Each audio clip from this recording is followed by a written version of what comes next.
So again, we will begin our discussion on the second macromolecule. Under biochemistry, we have the nucleic acids. Now, with regards to nucleic acids, take note these are biological molecules that possess heterocyclic nitrogenous bases as their principal components of their structure. So that would be the definition of nucleic acid in general. Ang point lang dito, when you say hetero, cyclic, ibig sabihin meron tayong makikitang cyclic ring. Okay, cyclic ring sa mismong structure ng buong nucleic acid. And it is a heterotype cyclic ring. When you say hetero, ibig sabihin there is presence of atoms aside from carbon in a cyclic ring. And that heteroatom present in the cyclic ring is specifically the nitrogen. Okay, heterocyclic nitrogenous. Okay, compounds. Yan yung nucleic acid. Next, for its structural units or simplest structural units of nucleic acids, we have the nucleotides. Okay, so this would be the basic unit or what we call the monomer for the macromolecule nucleic acid. Nakuha? O, what about sa proteins? Ano ulit yung monomers ng protein? Kapag pinagsama-sama yon, magiging protein. Yes, very good. It's amino acid. So kapag naman nucleic acid na macromolecule, the monomer, the simplest unit are the nucleic acids. Alright? Ayan. For a while, ha? Let me adjust my fan. Kay Igang.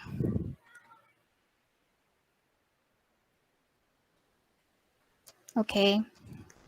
So yeah, let's continue.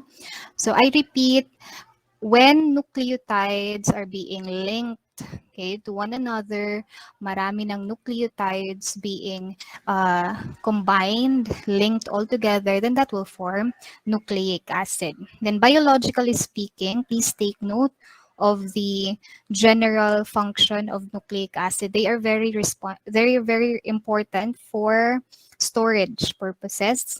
Okay, so they are very important for the storage of information, particularly storage of information, and also passage of information, okay, which is needed for the synthesis of proteins. So I repeat, responsible yung nucleic acids for storage and for transfer of information which is needed for the synthesis of protein. Kaya on the latter portion ng topic natin on nucleic acid, you will be encountering a type of nucleic acid that is very important for the transfer of information, okay, para mabuo yung proteins.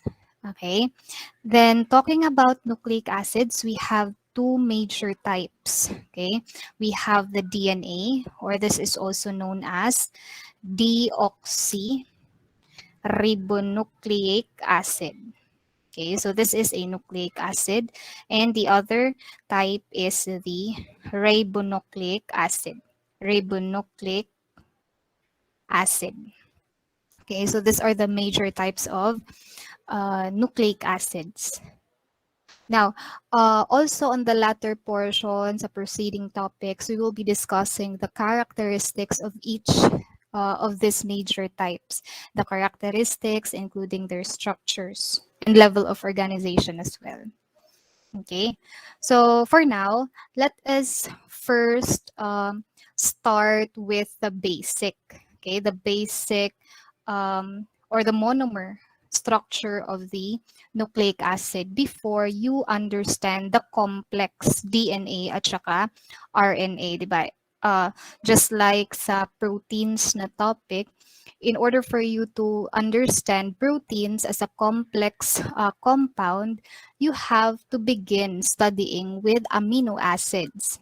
Kasi you cannot understand the more complex, the heavier topics if you don't start with the simplest one. So the same pattern, we will begin with the nucleotides. Okay. Now, talking about nucleotides, I repeat, this is the monomer, the basic unit of nucleic acid. It actually composes of three groups. Okay, it has three groups. Particularly, the following are the components of a nucleotide.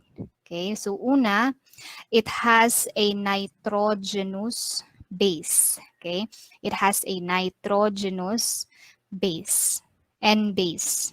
Okay, so this is reflective to the first slide that I have presented to you. Diba sabi, ang nucleic acid isang heterocyclic nitrogenous base. So that is because of the presence specifically of the N bases, the nitrogenous bases. So as you can see, these are heterocyclic, no? Heterocyclic. So as you can see, the cyclic ring, hindi lang puro carbon, merong other atoms aside from carbon, and specifically that is nitrogen. Okay, so heterocyclic nitrogen bases. Okay, so that would be the first group that is present in a nucleotide. The second, it also contains a sugar. Okay, and the particular sugar that is present in a nucleotide is a monosaccharide. Okay, the monosaccharide, a simple sugar. Okay, and the third group that is found in a nucleotide is the phosphate group. Okay, you have there the phosphate, PO4. Okay, meron kang makikitang phosphate group sa may terminal side on the left. Okay? So, ang point dito sa nucleotide, please take note na kapag yung isang group dyan hindi present, okay, or absent siya, hindi na po yan nucleotide. The same thing with amino acid, if you can still remember, di ba? Yung monomer na amino acid for protein, ang default structure niya, meron dapat siyang apat. Ang alpha carbon ng amino acid, dapat meron siyang apat na surrounding group. Kapag may absent dyan, hindi na yan amino acid. So the same thing for nucleotide. So please take note of the following groups that is present for a nucleotide. Okay, so it has N bases, a sugar in a form of monosaccharide, and a phosphate group.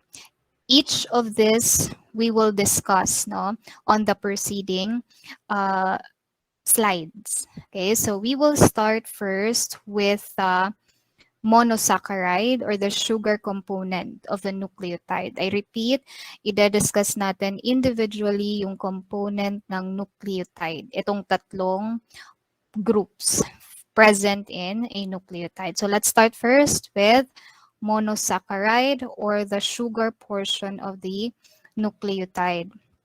Okay, generally speaking, for any nucleic acid, either may it be an RNA or a DNA, the monosaccharide or the sugar portion ng nucleotide nila is an aldopentose. Okay, kumbaga the same yung class or the type of sugar that is present in either RNA and DNA. Dalawa lang kasi 'di ba yung types ng nucleic acid.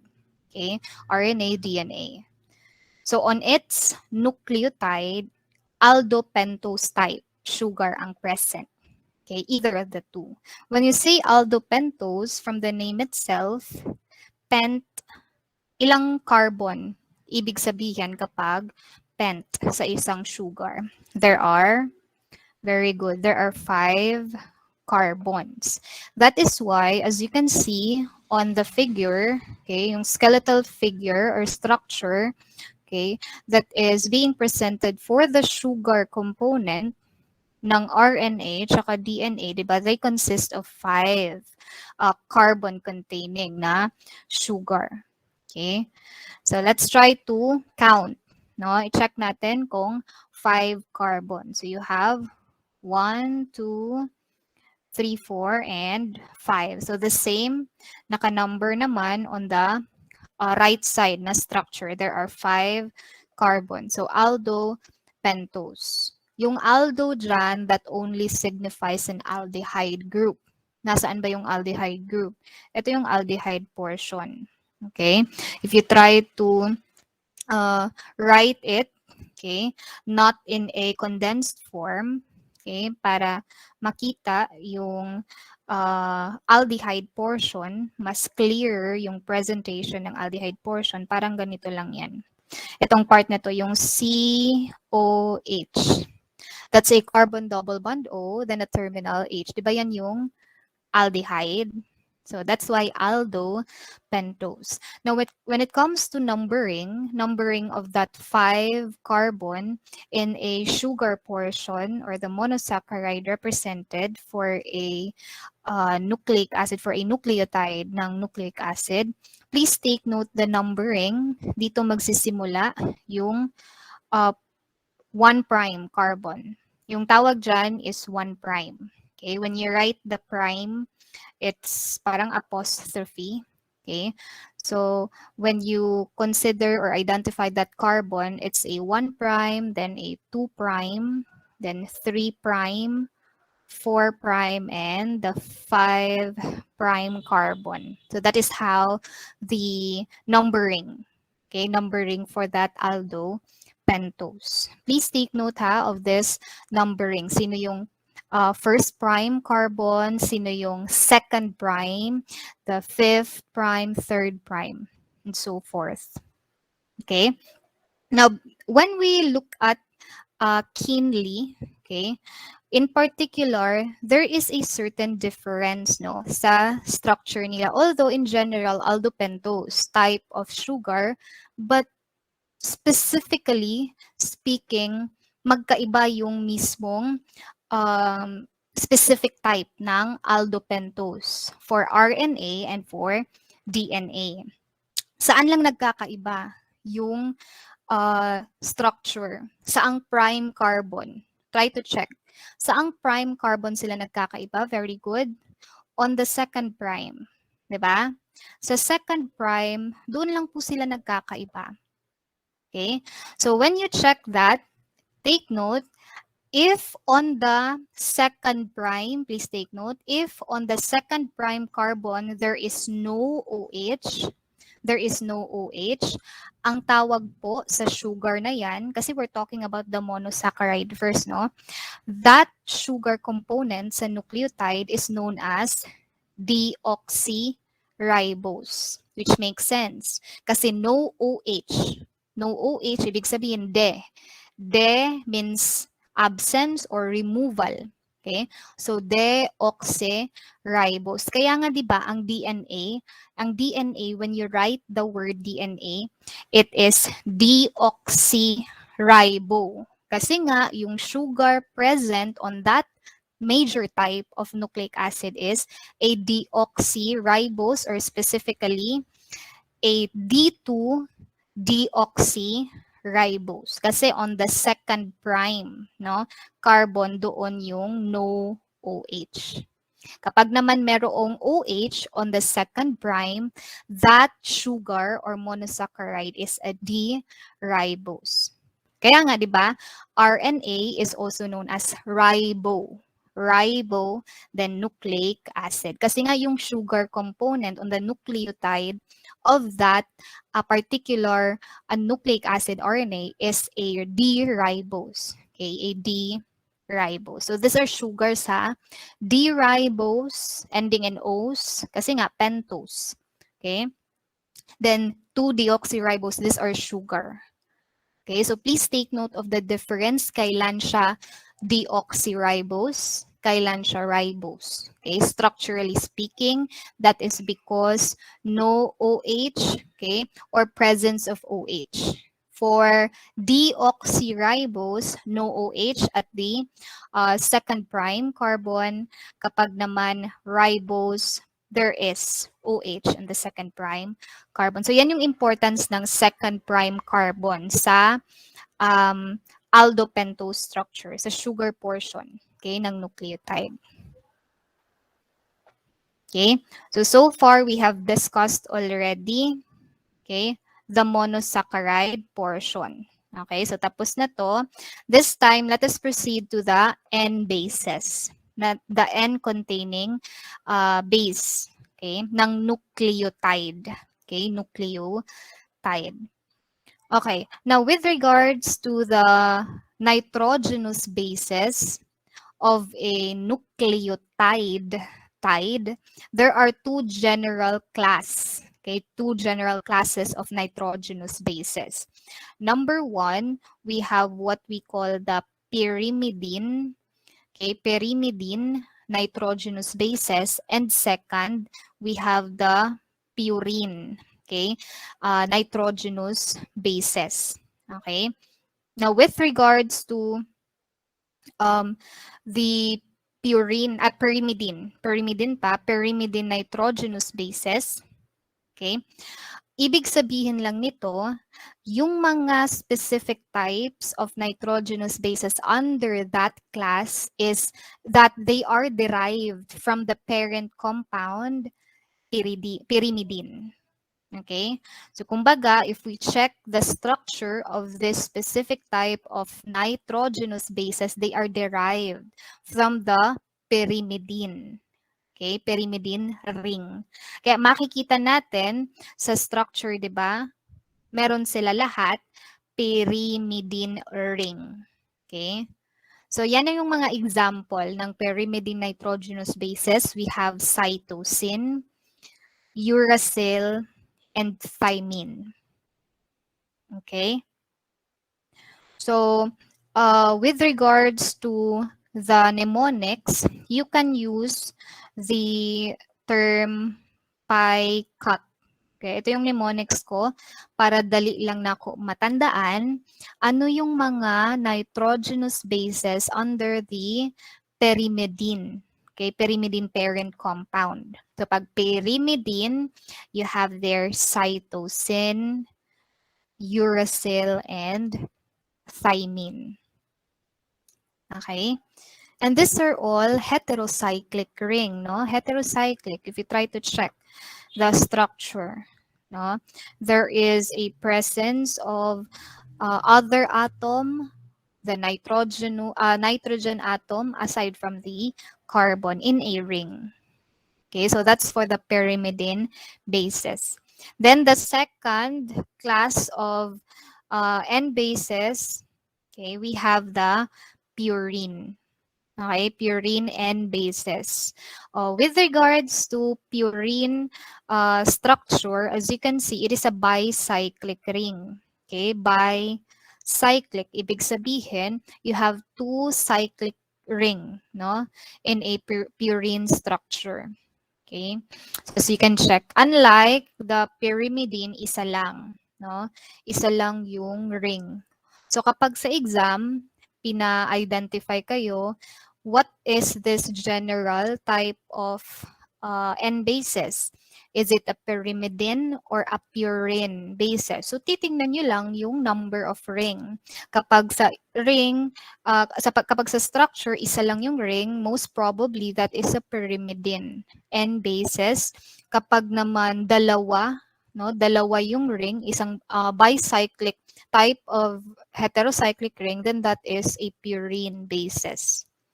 Now, under purine bases, specific types of nitrogenous bases derived from purine as a parent compound, we have the adenine at saka guanine. Mnemonics ko naman dito is porga. Okay? Porga. So, por for purine, then G for guanine, A for adenine. Okay? Ayan. Now, ano naman yung relationship ng nitrogenous bases sa two different types of nucleic acids. Okay? This is very important to know, no? Kasi later on, pagdating natin sa structures of DNA and RNA, mas maiintindihan nyo sila, okay? If you know already the differences of these two types of nucleic acids based on the N bases itself, based on the nitrogenous bases itself. So please take note na kapag DNA structure, kahit ilan pang nucleotide present in that DNA, kahit sobrang haba pa ng nucleotide, okay, on that DNA structure, yung makikita lang natin na N bases present on DNA are the following: the adenine, guanine, cytosine, and thymine. Whereas sa RNA, dito lang sila nagkakaiba sa uracil. Kumbaga, kapag RNA structure, yung thymine is replaced with uracil. Okay? And this same lang sila dito. Meron ding adenine, guanine, and cytosine si RNA. Nakuha? So, dyan lang sila nagkakaiba. For DNA, present si thymine. For N bases, for RNA, it's the uracil. That's for RNA. Okay, so those are the types of nitrogenous bases that we can observe on the nucleic acids. So far, we have discussed already monosaccharides. Tama. Under monosaccharides, we have deoxyribose for DNA, the ribose for RNA. And then secondly, diba, the nitrogenous bases. Okay? So no problem with the nitrogenous bases. Okay.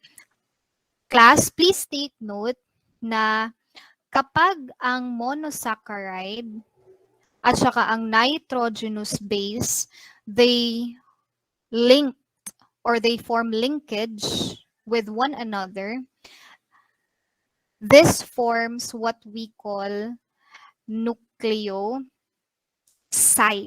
Okay?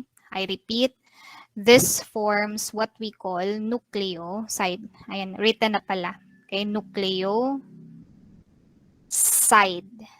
Nakuha? Kapag monosaccharide, it forms or joins together with a nitrogenous base. Sila lang yung pinagsama. Ang tawag dyan is nucleoside. Letter S, sides. So, ano yung difference ng nucleoside sa nucleotide? Ano yung present sa nucleotide na wala sa nucleoside? Which I have discussed earlier. Okay, very good. Kapag nucleotide, okay, there is presence of phosphate, no? Phosphate. Okay? So later, madadiscuss natin yung presence of phosphate, okay, for nucleoside. For now, let's have first nucleosides. Okay? Nucleosides. Okay, discuss muna natin ha, yung paano naglilink, okay, or nagjo-join, nagfo-form ng bond yung monosaccharide, yung sugar portion, towards the nitrogenous bases, forming the nucleosides. Okay, so next slide. Ayan. So let's have first the bullet 1.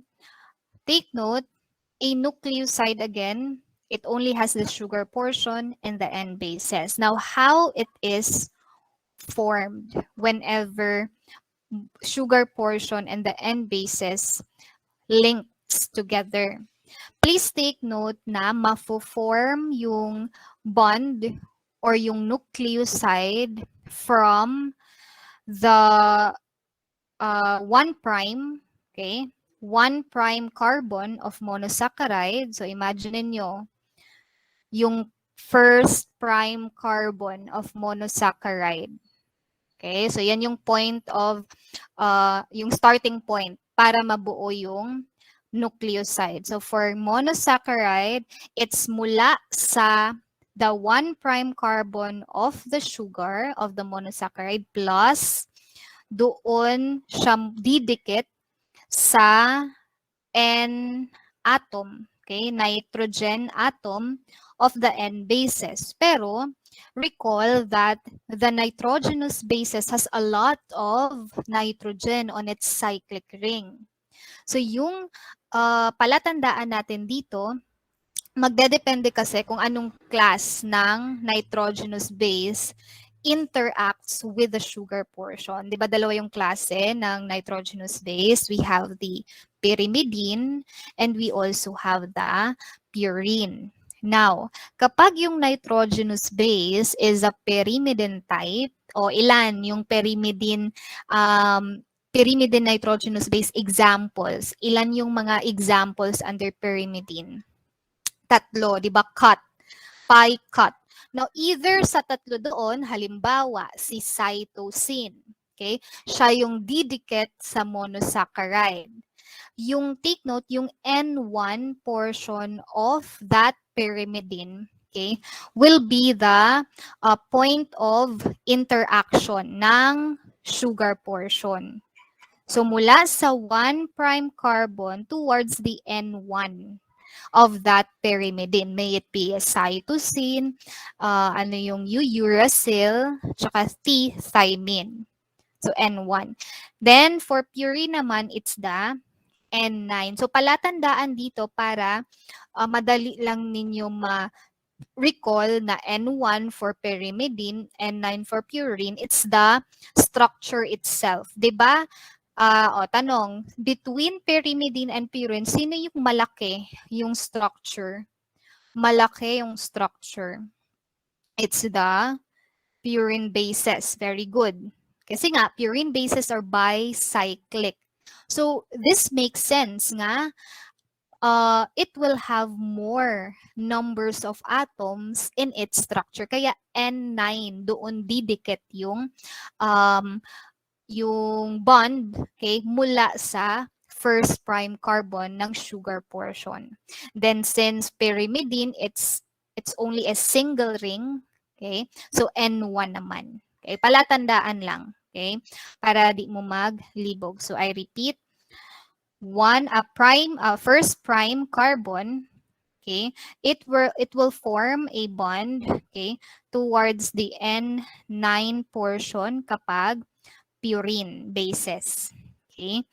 And from 1' carbon, kapag naman pyrimidine, it's the N1, okay, of the pyrimidine.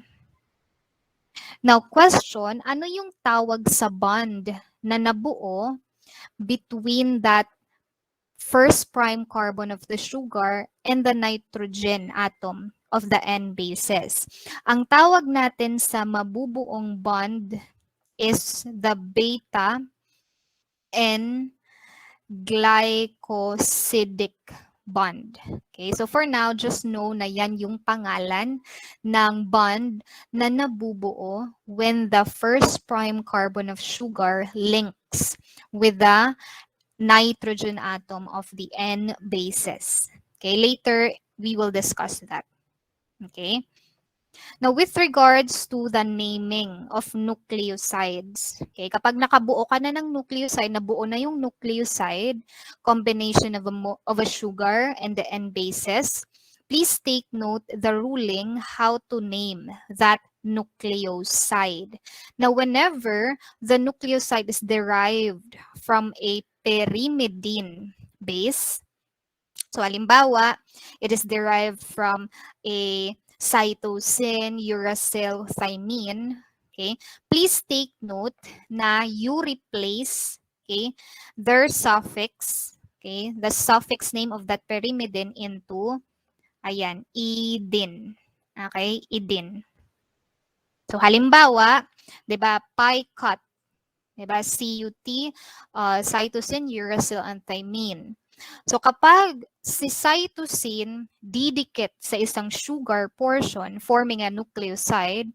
Cytosine as a part of nucleoside, it will become cytidine. Okay? Then uracil, it will become uridine. Okay? Kapag parte na siya ng nucleoside. Okay? Then thymine becomes thymidine. Nakuha?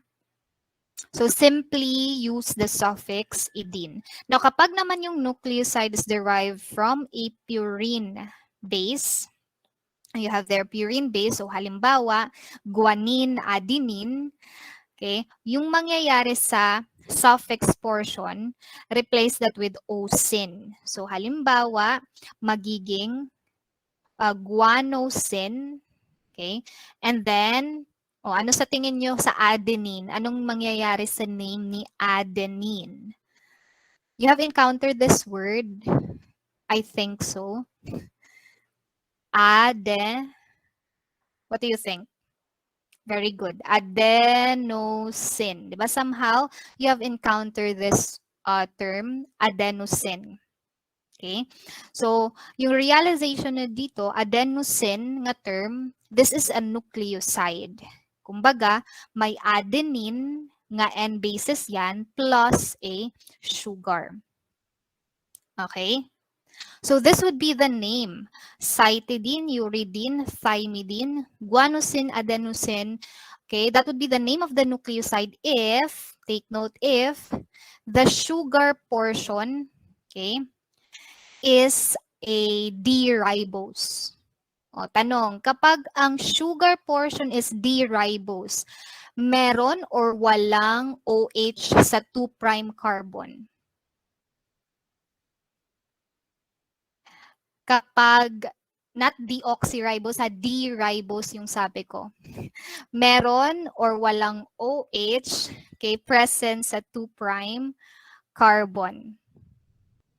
D-ribose yung pangalan ha, D-ribose, D.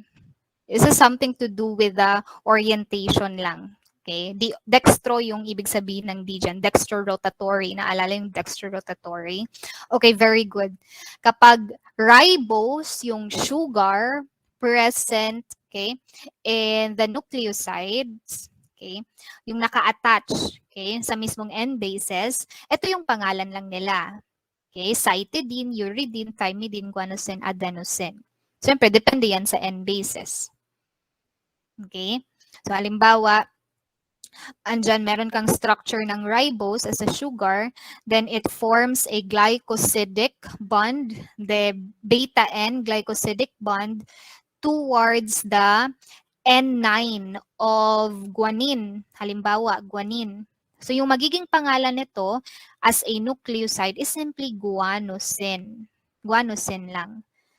Okay? Whereas, kapag naman yung sugar present, okay, or yung sugar that joins or interacts with the N base is a deoxyribose, that's the time you add the prefix deoxy on that nucleoside.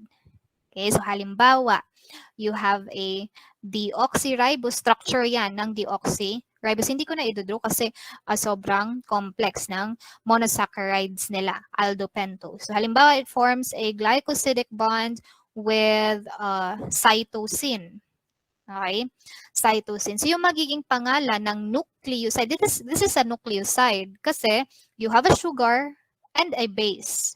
N-base, a nitrogenous base. So, nucleoside lang. Kapag nag-join sila in using via the bond, beta N glycosidic bond. So, yung magiging pangalan niya is deoxycytidine. Nakuha? Cytidine. So, yan lang yung point sa naming ng nucleosides. That is how to name nucleosides. So, kung ribose lang, ribonucleoside lang siya, you don't need to write deoxy. Only for deoxynucleosides. Okay? Kasi yung sugar na is a deoxyribose. Deoxyribose. Okay, so para ma-reinforce yung um, concept sa previous slide, so let us have this figure. So halimbawa ulit, you have the N base, the nitrogenous base, cytosine. Question kapag cytosine, pyrimidine or purine? It is very good. Pyrimidine, di ba? Pi cut. Cut C cytosine. O, that is why reflective dito kapag nabuo yung nucleoside, it is the N1. No? The N1 of the pyrimidine in bases that will join with, anong prime carbon ito? 5, 4, 3, 2, 1. It is the, very good, the first prime or 1' carbon of the monosaccharide, doon siya maglilink. Nakuha? O, tanong, anong tawag sa buong structure na to? Tawag in general, nucleotide or nucleosides? With an S or with a T? Oh, very good. So please take note ha. Don't be confused with the terms. Nucleosides, sugar pa lang yan, tsaka base. Okay, tanong ko.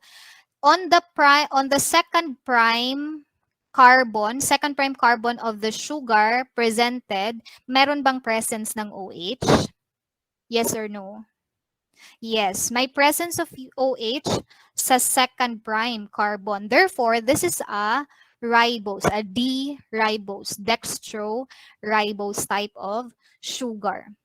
Okay? That is why kapag pinagsama na yan, yung pangalan ng nucleoside is simply cytidine. Nakuha? Yung cytosine, okay? Yung ending niya na suffix, 'di ba? Kapag pyrimidine, we simply use the suffix idine. Kaya magiging cytidine.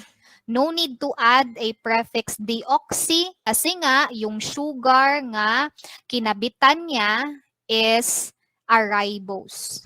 Okay, ribose sugar. So in general, this is an example of a ribonucleosides. Ribo kasi yung sugar, ribose, and this is generally a nucleoside, di ba? Nucleoside.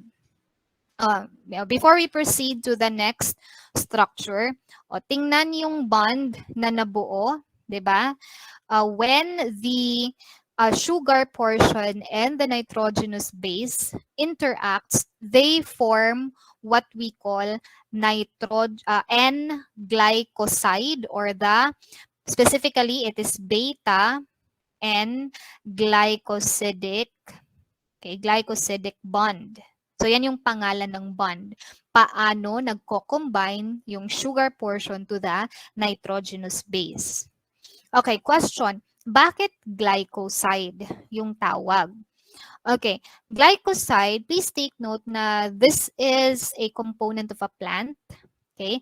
And structurally speaking, kapag tiningnan natin yung structure ng glycoside, isang glycoside, okay, yung makikita natin na functional group is an ether. So, kumbaga, ang glycoside is an ether type. Okay, ether type group. Ether type functional group. Oh, you tell me what is the formula kapag ether? It is, do not forget the basics, ha? Ether. It's ROR. Very good. It's ROR. Diba? That is the general formula of an ether. ROR. Now, bakit tinawag siya as N-glycoside? Now, when you check the formation ng bond, okay, zoom ko ha. Sorry. Ayan. Let me highlight it with color yellow. O, tingnan. Sa N-glycoside, yung na-form na bond is, you have an R, okay, in a form of carbon. Diba? R is a carbon. Then, you have an N, and dito, you have another R in a form of carbon. So, kumbaga, yung nabuo kapag N-glycoside, it's R, N, R. Okay? Kaya ang tawag is N-glycoside because from ether, okay, it has been replaced, no? Yung oxygen sa ether, it has been replaced with nitrogen. Kaya ang tawag N-glycoside. Kasi nga, ang glycoside, it is an ether form. O bakit may label nga N? Kasi nga, yung oxygen from an ether, it has been replaced with N. Okay? So yan, that's the reason bakit N-glycosidic bond. Now, bakit naman beta? Bakit beta and glycosidic bond? Okay, this has something to do with the position of the whole nitrogenous base, how it is attached to the first prime carbon of the sugar. Although madidiscuss to sa carbohydrate portion, let me give you an overview lang para ma-understand nyo bakit beta. Okay, bakit beta? It has something to do again with the position of the structure ng N-base, paano siya nag-link sa prime 1 or first prime carbon ng sugar. Okay, listen. Sa isang sugar, di ba, the sugar portion is this one. Okay? Sa first carbon ng sugar, so halimbawa dito sa prime 1, okay, first prime carbon, kapag yung structure dyan, okay, is placed on top, okay, of the first carbon, if it is placed on top, ibig sabihin, beta. Okay, nasa beta position siya. That's why nakalagay beta and glycosidic bond. Okay, kapag naman yung structure is nasa baba ng mismong carbon 1, okay, yung first prime carbon diyan, kapag nasa baba yan, it's an alpha position. Okay, alpha position. Okay, or alpha anomer. Okay? So in this case, it's a beta anomer. Beta anomer yung tawag dyan. Kasi nga nasa taas yung structure that is linked to the first prime carbon of the sugar. Okay? So yan yung ruling dyan. Para matandaan nyo na kapag beta taas, you simply write, di ba? How do you write beta? Di ba kapag nag-write ka ng beta, pataas. Diba? You start from the bottom, then pataas. So meaning, up. Okay? Kapag naman alpha, when you write alpha, diba, is pa-down. Okay? Alpha, pa-down. So, down. Okay? Para hindi ka ma-confuse kapag alpha position, beta position for a carbohydrate. Okay? So yung point of reference dyan ng beta, alpha, it's the carbon 1. It's the first prime carbon ng sugar. Okay? Ayan. So nakuha. Okay, let's have another example. Okay, another example lang din to. Ayan, you have there adenine as the N base. Ayan. Adenine as the N base. And then, so kapag adenine purga. Di ba? Purga, part siya ng purine base. O ano yung naaalala nyo kapag purine base? Malaki or maliit yung structure? Di ba? It is malaki. Kaya nga, N9. Di ba? N9, yan yung point of reference as it joins or links, forms a glycosidic bond with the first prime carbon, no, ng sugar. Okay, ng aldopentose. O yung sugar, take note, walang OH sa second prime carbon. Walang OH sa second prime carbon. Therefore, this is a deoxyribose. A 2-deoxyribose sugar. Kaya, kung titingnan nyo sa pangalan, it is named as deoxyadenosine. Naalala, kapag ang nucleoside derived from a purine base, use the suffix -ocene. Yan yung rule as presented earlier. Kaya naging adenosine. Bakit may prefix na deoxy? It's because of the sugar. The sugar is 2-deoxy. Okay? O, question ulit. Is this a nucleoside or nucleotide? It is a nucleoside. Very good. Okay? Sige, recap muna bago tayo mag-proceed sa following slides. Sige nga.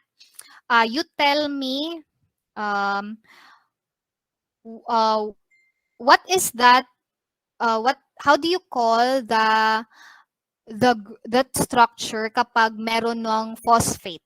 Kapag meron ng phosphate, monosaccharide base tapos meron ng phosphate. So nucleotides. Very good.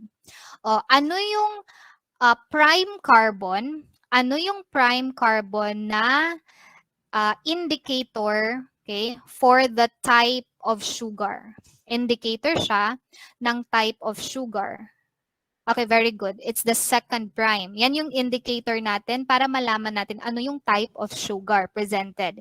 If it is a deoxy or deoxyribose or a ribose.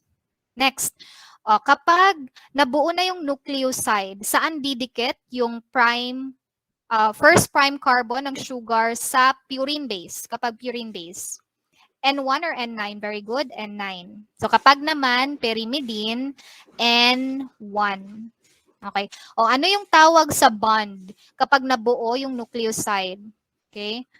Anong tawag sa bond? Okay.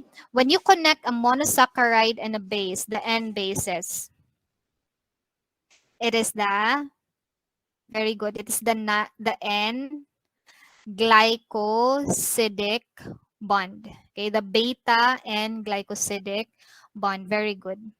Anong klaseng functional group ang N-glycosidic bond? Anong klaseng, very good? It's an ether. So, nakuha. Kung naaalala pa, yung sa peptide bond, anong klaseng functional group yung peptide bond? Peptide bond, amino acid to amino acid, nabo, very good, amide.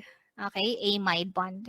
So for N-glycosidic bond, it is an ether type of bond. Okay, so at this juncture, diba, na-discuss na natin yung nucleoside, paano nabuo ang nucleoside, that is via a beta N-glycosidic bond. This time, let us now proceed to the formation of nucleotide. Okay? So ulit, ano yung kulang dito para mabuo yung nucleotide? Ano yung kailangan natin idikit sa nucleoside para mabuo yung nucleotide? Very good. The phosphate group. Okay? So it's the nucleotide forming the nucleotide. Okay. So let us now learn how a phosphate joins or forms a bond towards a nucleoside.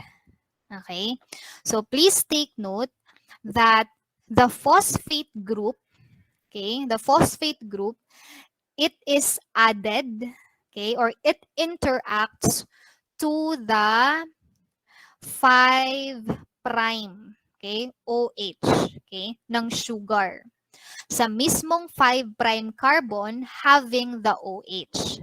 Naaalala pa yung 5' carbon? 'Di ba? This is the 5' carbon. Okay? Yung labeled as 5 dyan, 5' carbon. So, dyan, didikit si phosphate. Kapag may phosphate na nakadikit sa nucleoside, that will form already nucleotide. Okay, that will form already nucleotide. Alright? Now, how it is named? Paano naman natin papangalanan ang nucleotide? Okay, nucleotide meaning meron ng phosphate. So, mula sa nucleoside name, di ba, you have learned already how to name kapag nucleoside pa lang. From its nucleoside name, you simply count the number of phosphate. Diba? Phosphate is PO4. So this is one phosphate group. Okay, one phosphate group. Kaya, one phosphate group attached to 5', you simply add 5 monophosphate. Isang phosphate naka-attach sa 5'. Okay? So this time, This is already a nucleotide. What type of nucleotide? A ribo. O, bakit ribo? Anong klaseng sugar yung present? Ribose, deoxyribose. It is very good. Ribose. What is again the point of reference na prime carbon titingnan para malaman natin kung ribose or deoxyribose? It's the, very good, the second prime carbon. If my presence of OH, that is a ribose. Kaya this is generally a ribonucleotide. What is the specific name of that ribonucleotide? Cytidine. Kasi nga, imagine nyo, this is a cytidine. By the way, you have to know no, the structure of cytosine, uracil, thymine, adenine. 5 lang naman yon, no? 5. And also guanine. Okay? So, aralin nyo yung structure. Kasi sa exam, may lalabas. You will also be identifying the N bases based on structure. Okay? So this is this is cytosine pala. Cytosine. Question, pyrimidine or purine bases? Very good. This is, okay, very good. This is a pyrimidine base. Okay? So cytosine, sabi, kapag it is derived from a pyrimidine, we simply change the suffix into idine, kaya naging cytidine. Bakit walang prefix na deoxy? Kasi nga, yung sugar present is ribose, a dextroribose. So no need to add a prefix. So cytidine, then identify how many phosphate. Kasi isa na itong nucleotide, may presence of phosphate already. So cytidine, 5 monophosphate. Okay, kaya may nakalagay dito sa next slide, yung pangalan. Ayan. Sorry. Paano ba ito? Ayan. So cytidine, 5 monophosphate, or this is abbreviated as CMP. No, CMP. Okay, so no need to add the oxy again na prefix. It's because the sugar present is a ribose. Okay, next, another example. This is a step-by-step, no, na way, okay, para mabuo yung nucleotide. So ulit, sa 5' carbon ng sugar portion, having the OH, doon didikit yung phosphate. Doon i-add yung phosphate, forming a nucleotide. Okay? And as you can see, the present sugar, okay, walang OH sa second prime carbon. Therefore, this sugar is a deoxyribose sugar. Okay? And take note, this portion here, the N base given is the adenine. Question, adenine, purine, or pyrimidine base? Very good. Purine. Porga. No? Porga, adenine.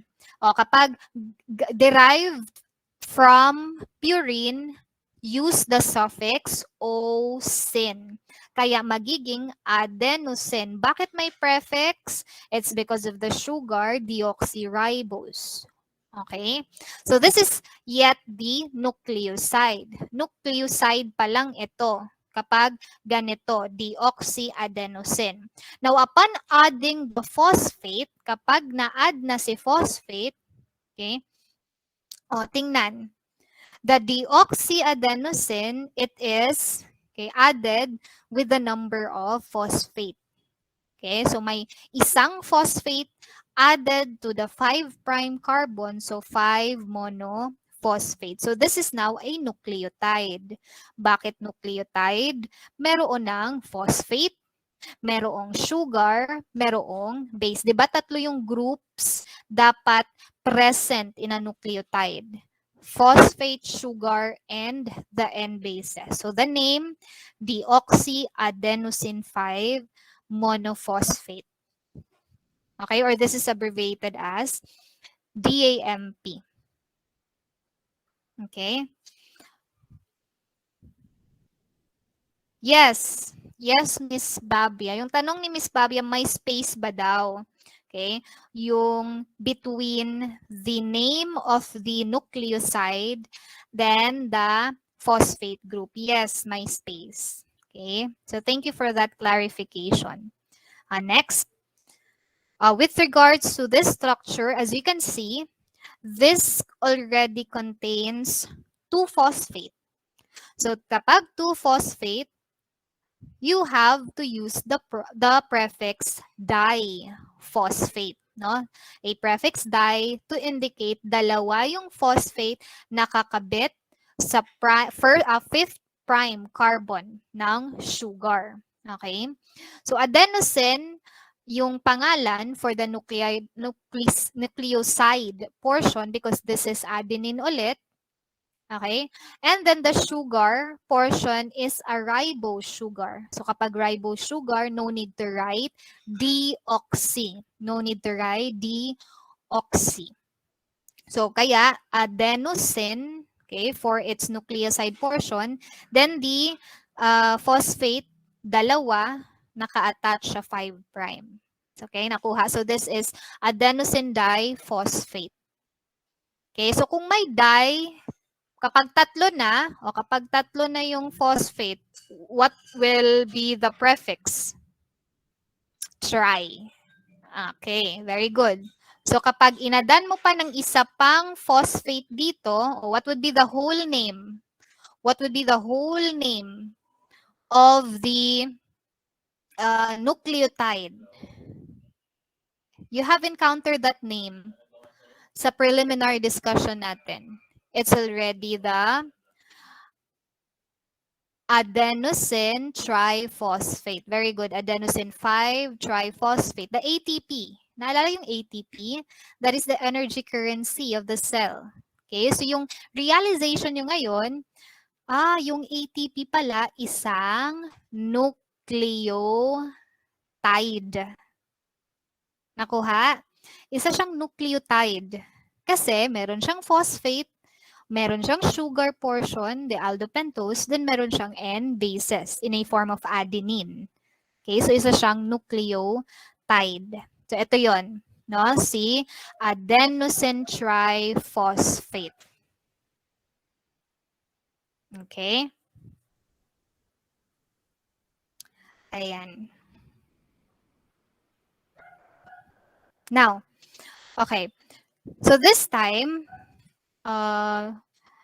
so before we discuss the formation already ng nucleic acid, please take note that whenever one nucleotide, okay, another nucleotide, then another pagod na nucleotide, if this connects already, okay, this will form what we call the macromolecule nucleic acid. Kasi 'di ba, recall, the nucleotide is the monomer. Okay, monomer, the basic structure of nucleic acid. So ibig sabihin kapag nag-combine na, okay, nag-connect na ang mga nucleotides, let's say kahit dalawa lang na nucleotide, that is already a nucleic acid. Okay? Lalo na kapag tatlo, apat, and so forth. Okay? Forming a polynucleotide. That is already a nucleic acid.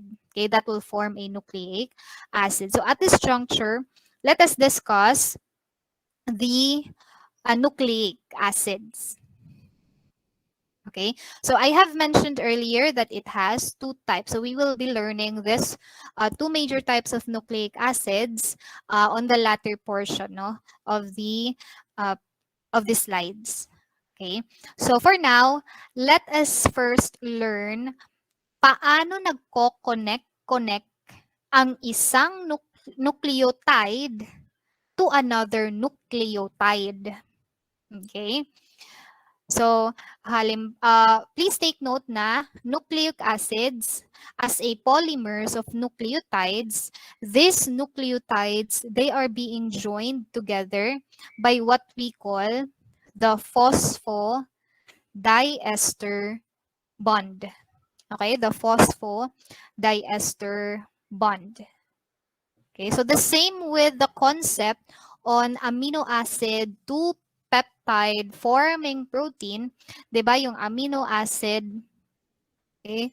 Kapag nag-connect na yung amino acid, okay? That will form a peptide, okay? Then kapag peptides to polypeptides, that will form protein. Protein that is abbreviated as CHON. Kasi yung makikita lang nga elements under protein is carbon, hydrogen, oxygen, and nitrogen. Okay?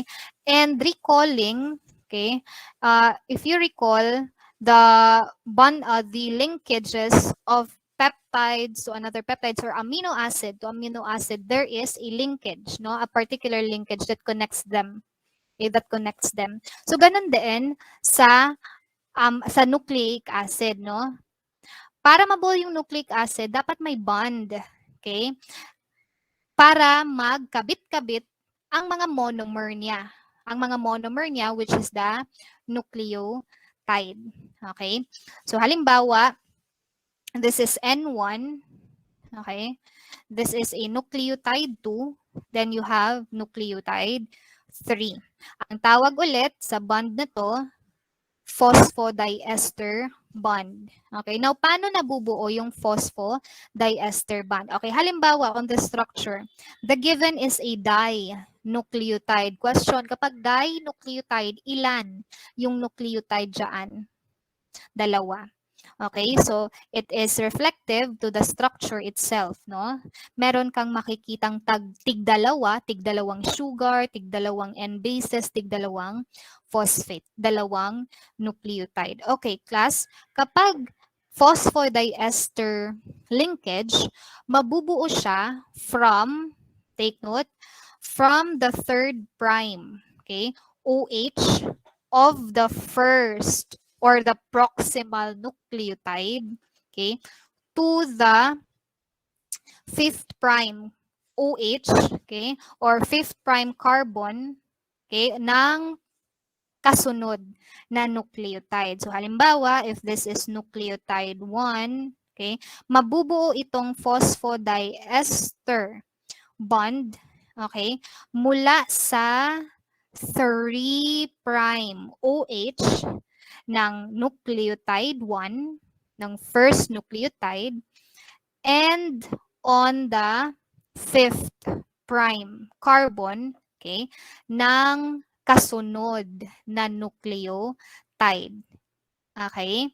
So, yan yung nangyayari dito. Kaya meron kang makikitang, di ba? Meron kang makikitang phosphodiester linkage dyan. Ang tawag ulit sa bond na nagko-connect sa isang nucleotide to another nucleotide, phosphodiester linkage. O ano ulit yung tawag sa bond na naglilink sa sugar tsaka N bases? Anong tawag doon sa bond na yun? It's the, don't be confused with the bonds, ha?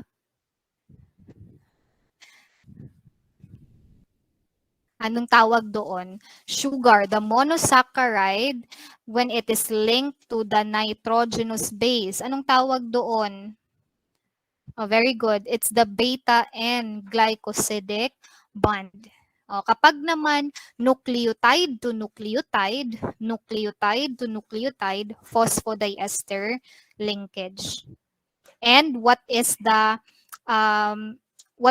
point of reference? It is from the 3' OH or the 3' carbon having the OH to the 5th carbon. Kaya sa other references, ang tawag also sa phosphodiester linkage is 3' 5' phosphodiesterase bond. Okay, so in some other reference, that is also known as 3 to 5.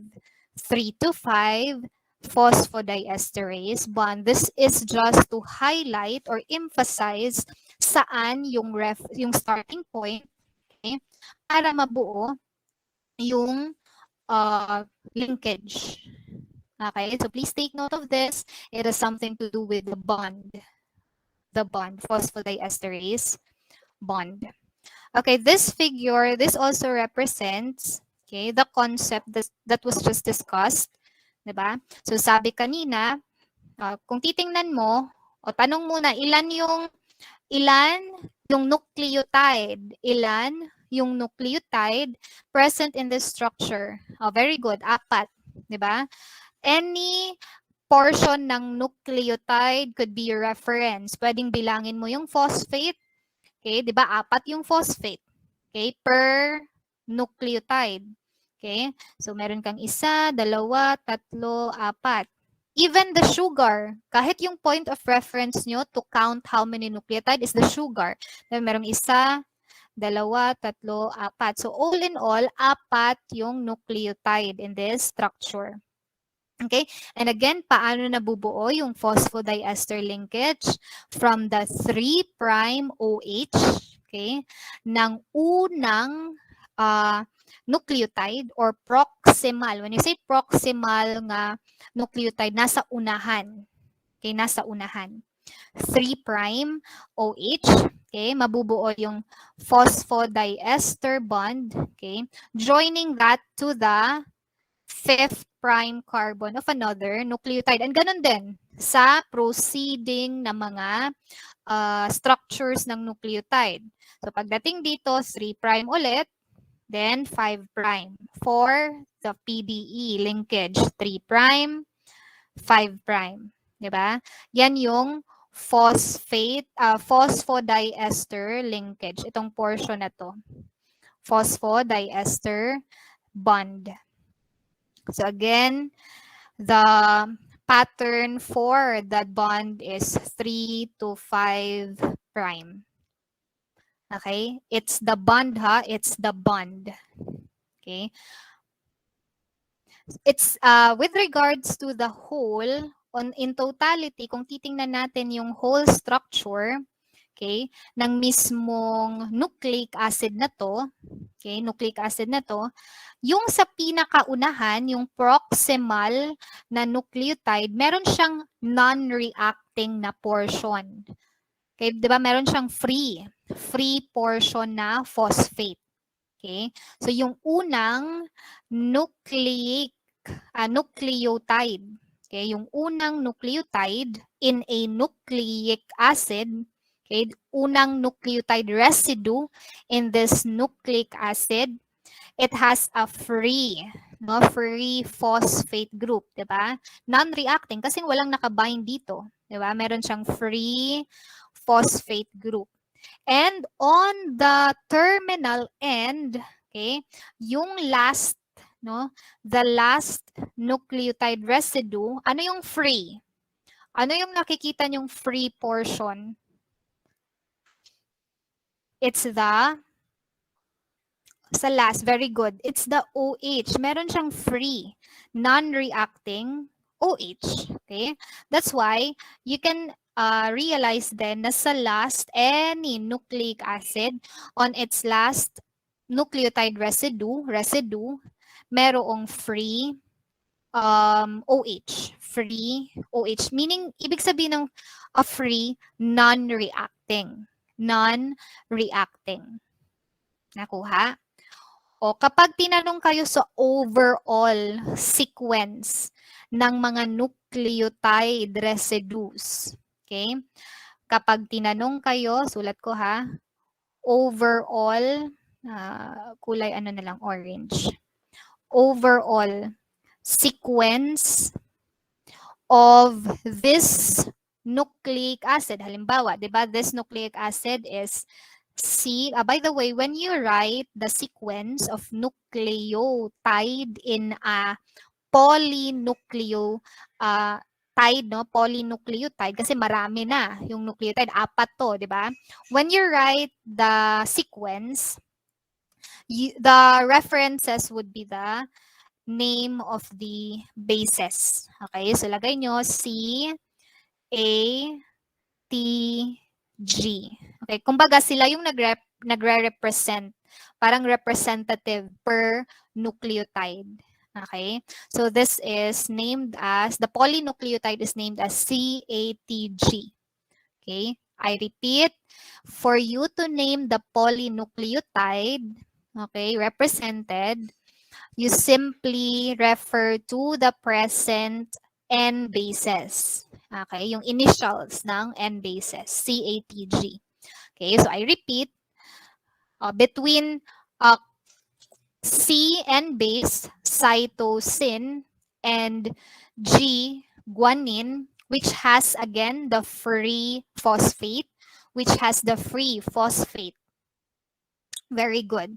So sulat nyo, siya yung may free phosphate group. And what about guanine? Ano ang free, non-reacting portion niya? It's the OH. Very good. It's the free. Meron siyang free OH. O ngayon, kapag tinanong kayo sa overall sequence, paano yung direction ng buong polypeptide CATG? Then yung nasa choices, letter A, 3 to 5, or letter B, 5 to 3. Ano yung isasagot nyo? In totality ha, yung buong direction ng sequence of CATG. Tingnan yung structure.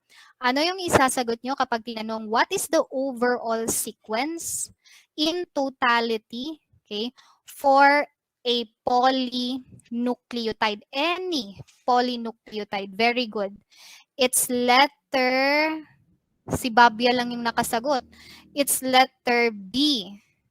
It's letter B kasi yung tinatanong, the overall sequence. O, tingnan yung sequence. Di ba meron siyang free phosphate? Nasaan yung free phosphate?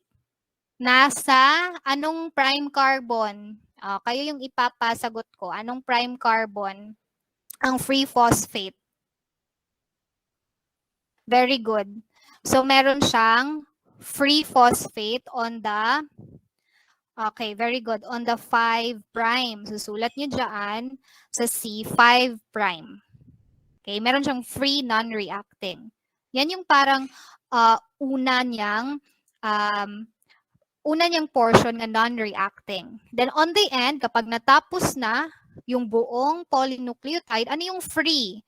It's the sa last portion ng nucleotide, merong free OH. O, nasaan yung free OH? Anong prime carbon? 3. Kaya, sulat nyo, wala nang space, no? Basta sulat nyo dyan, 3 prime. Okay? For, ayan, 3 prime. Okay? So, kumbaga, yung overall sequence niya, magsisimula sa 5 prime, okay, to 3 prime direction. So, kumbaga, ito yung direction. Okay, direction or overall sequence. Nakuha? Overall sequence ng buong polynucleotide.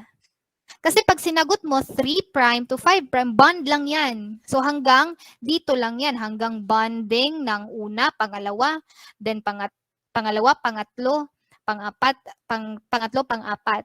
Okay? So kaya nga in-emphasize ko kanina, 'di ba, yung 3 prime tsaka 5 prime for the bond lang yan. Okay? For the phosphodiesterase, rather, okay, phosphodiester bond.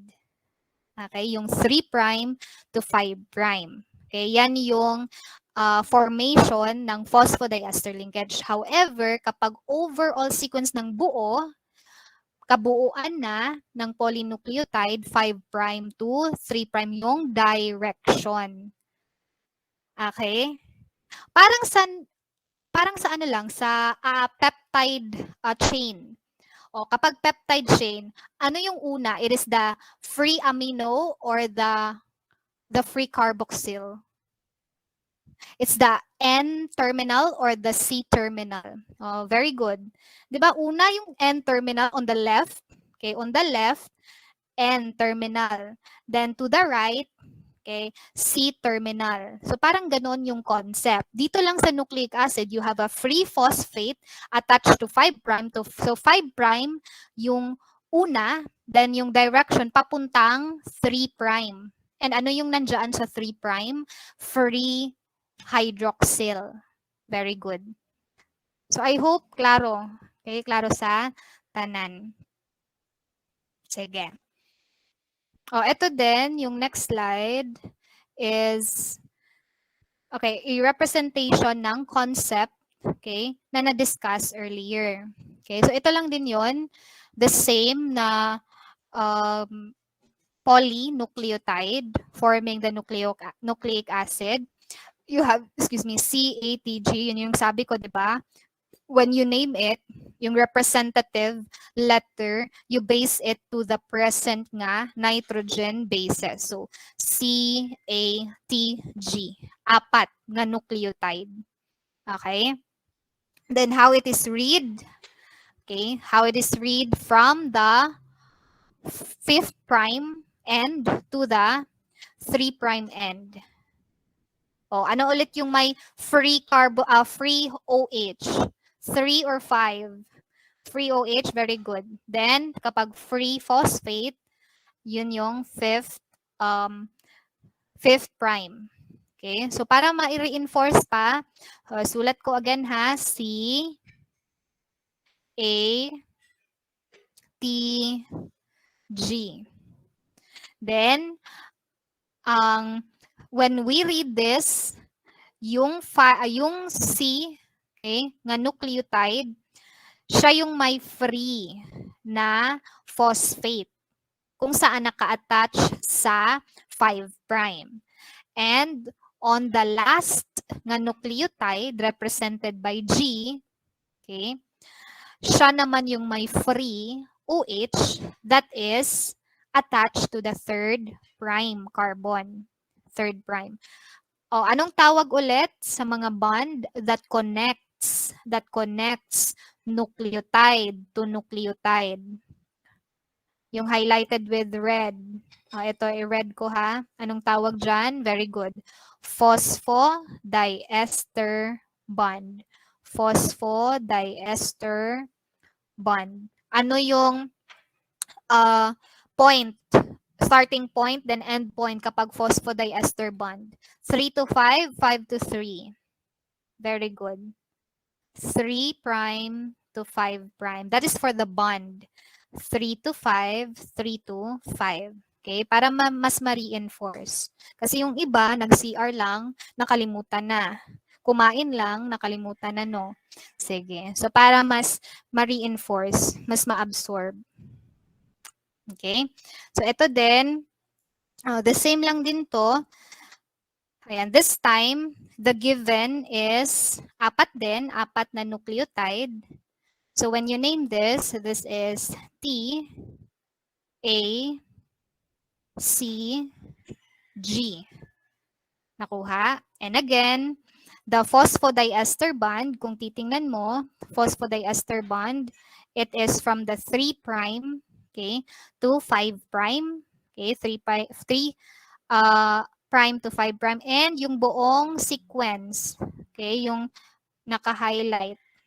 Yung buong sequence is from 5 prime to, ayan, 5 prime to 3 prime. So, yan lang din yun. Okay?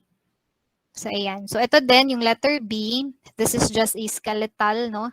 Skeletal nga representation sa letter A, na represented figure. Okay? So, ulit, yung sa thymine daw po, siya yung sa thymine, okay, kung saan parte siya ng nucleotide, okay, di ba siya yung representative ng first nucleotide. Siya yung may free phosphate. Yung P dyan, free phosphate. And I repeat, saang portion siya naka-attach ng sugar, it's the 5th, no? 5th yan. 5th prime of the sugar. Kaya 5 end, okay, 5 prime may phosphate. Then on the end, okay, on the 3rd prime, okay, represented by the nucleotide G, Okay? Yung last, it has a free nga OH attached on the 3 prime. No? Free OH attached on the 3 prime sa pinaka-last na nucleotide. So ito lang din yun. Okay, this is how you represent the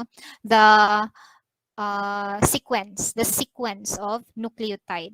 Letters only. Letters represented by the N bases. TACG. Question ulit. Sa TACG, sino yung may free OH? Kapag ganito yung sequence, free OH, very good. It's the G. Free phosphate. Very good. It's the T naman kapag free phosphate. Very good. O kapag free phosphate, saan naka-attach? 5 or 3? Okay, it's in the 5 prime. Okay, sorry. Ayan. So kapag naman free OH sa 3 prime. O. So I hope naintindihan. Sige. So now, let us proceed to the different types of nucleotides. Paano nagkakaiba? Nagkakaiba yung mga types of nucleotides or the nucleic acids itself. Diba? Meron tayong dalawang klase, major types. We have the DNA and the RNA. So unang pagkakaiba nila as mentioned, yung mga na-mention lang ha, muna, it's the sugar, di ba? O, sino yung deoxy? Ribose ang sugar. DNA, RNA. Very good, DNA. So kapag naman ribose yung sugar, it's the RNA. Kaya nga diba, tingnan yung mga sugar portion. Yung sugar portion lang. Yung sugar portion, walang OH. Walang OH on the 2' carbon. Whereas sa RNA, merong OH sa 2' carbon ng sugar portion. The other differences nga na mention is with regards to N bases. Sino yung may uracil na N bases? RNA, DNA. Na-mention ko to earlier. Sino yung may uracil? Very good. The RNA. Kaya nga di ba may nakikita kang uracil. And yun namang may thymine na N base, it's the DNA. So yan yung pagkakaiba. And with regards naman to the strands. Okay, please take note. Listen, kapag DNA, yung polynucleotide niya, it consists of 2. Okay? 2 strands. 2 strands. Kaya nga yung structure ng DNA, it is said to be double-stranded. Kasi nga 2 strands, double-stranded helix. Yung dalawang strand ng polynucleotide, so halimbawa, ito ay isang polynucleotide, yan ang isa. Another polynucleotide, ikalawang strand, mag-i-intertwined yan sila. Kaya nga di ba yung mga basic knowledge niyo about DNA, it's a helix. Di ba yung DNA helical siya? Helical siya. Yung DNA. And then for RNA, just know for now nga single strand naman siya. Single-stranded. Kaya yung makikita nyo, isa lang yan, di ba? Isang strand ng polynucleotide. That's for the RNA. So ito, reinforcement lang din. Na-mention ko na to sa just earlier nga slide. Sa DNA, based on composition, differences nila. So when it comes to its sugar, deoxyribose for DNA, ribose for RNA. With regards to bases, dito lang sila nagkakaiba sa thymine, uracil. Yung may thymine, DNA, uracil for RNA. Kapag single-stranded, RNA, double-stranded, DNA. We'll have a deep discussion sa structure nila. Okay, on the latter portion. Okay. So tapusin ko lang yung introduction ng DNA versus RNA. So DNA, with regards to the roles, functions nila, you know this, the DNA serves as the genetic material in most organism. Kung baga, dala-dala niya yung information, genetic information that is copied from generation to generation. And this makes us, di ba, unique. It's the genes that we carried. Okay, so yan yung function ni DNA. Kaya magkakaiba-iba tayo. It's because of our genes. Then, we have RNA. Genetic material din naman siya, but specifically for viruses. Another use ng RNA, role ng RNA, is that it is a carrier, okay, of genetic information of the DNA. Okay? Carrier siya ng DNA to the site of protein synthesis. Okay? Kaya importante siya for gene expression. Meron tayong RNA, halimbawa mRNA for gene expression, okay? And also for the synthesis, okay, ng proteins.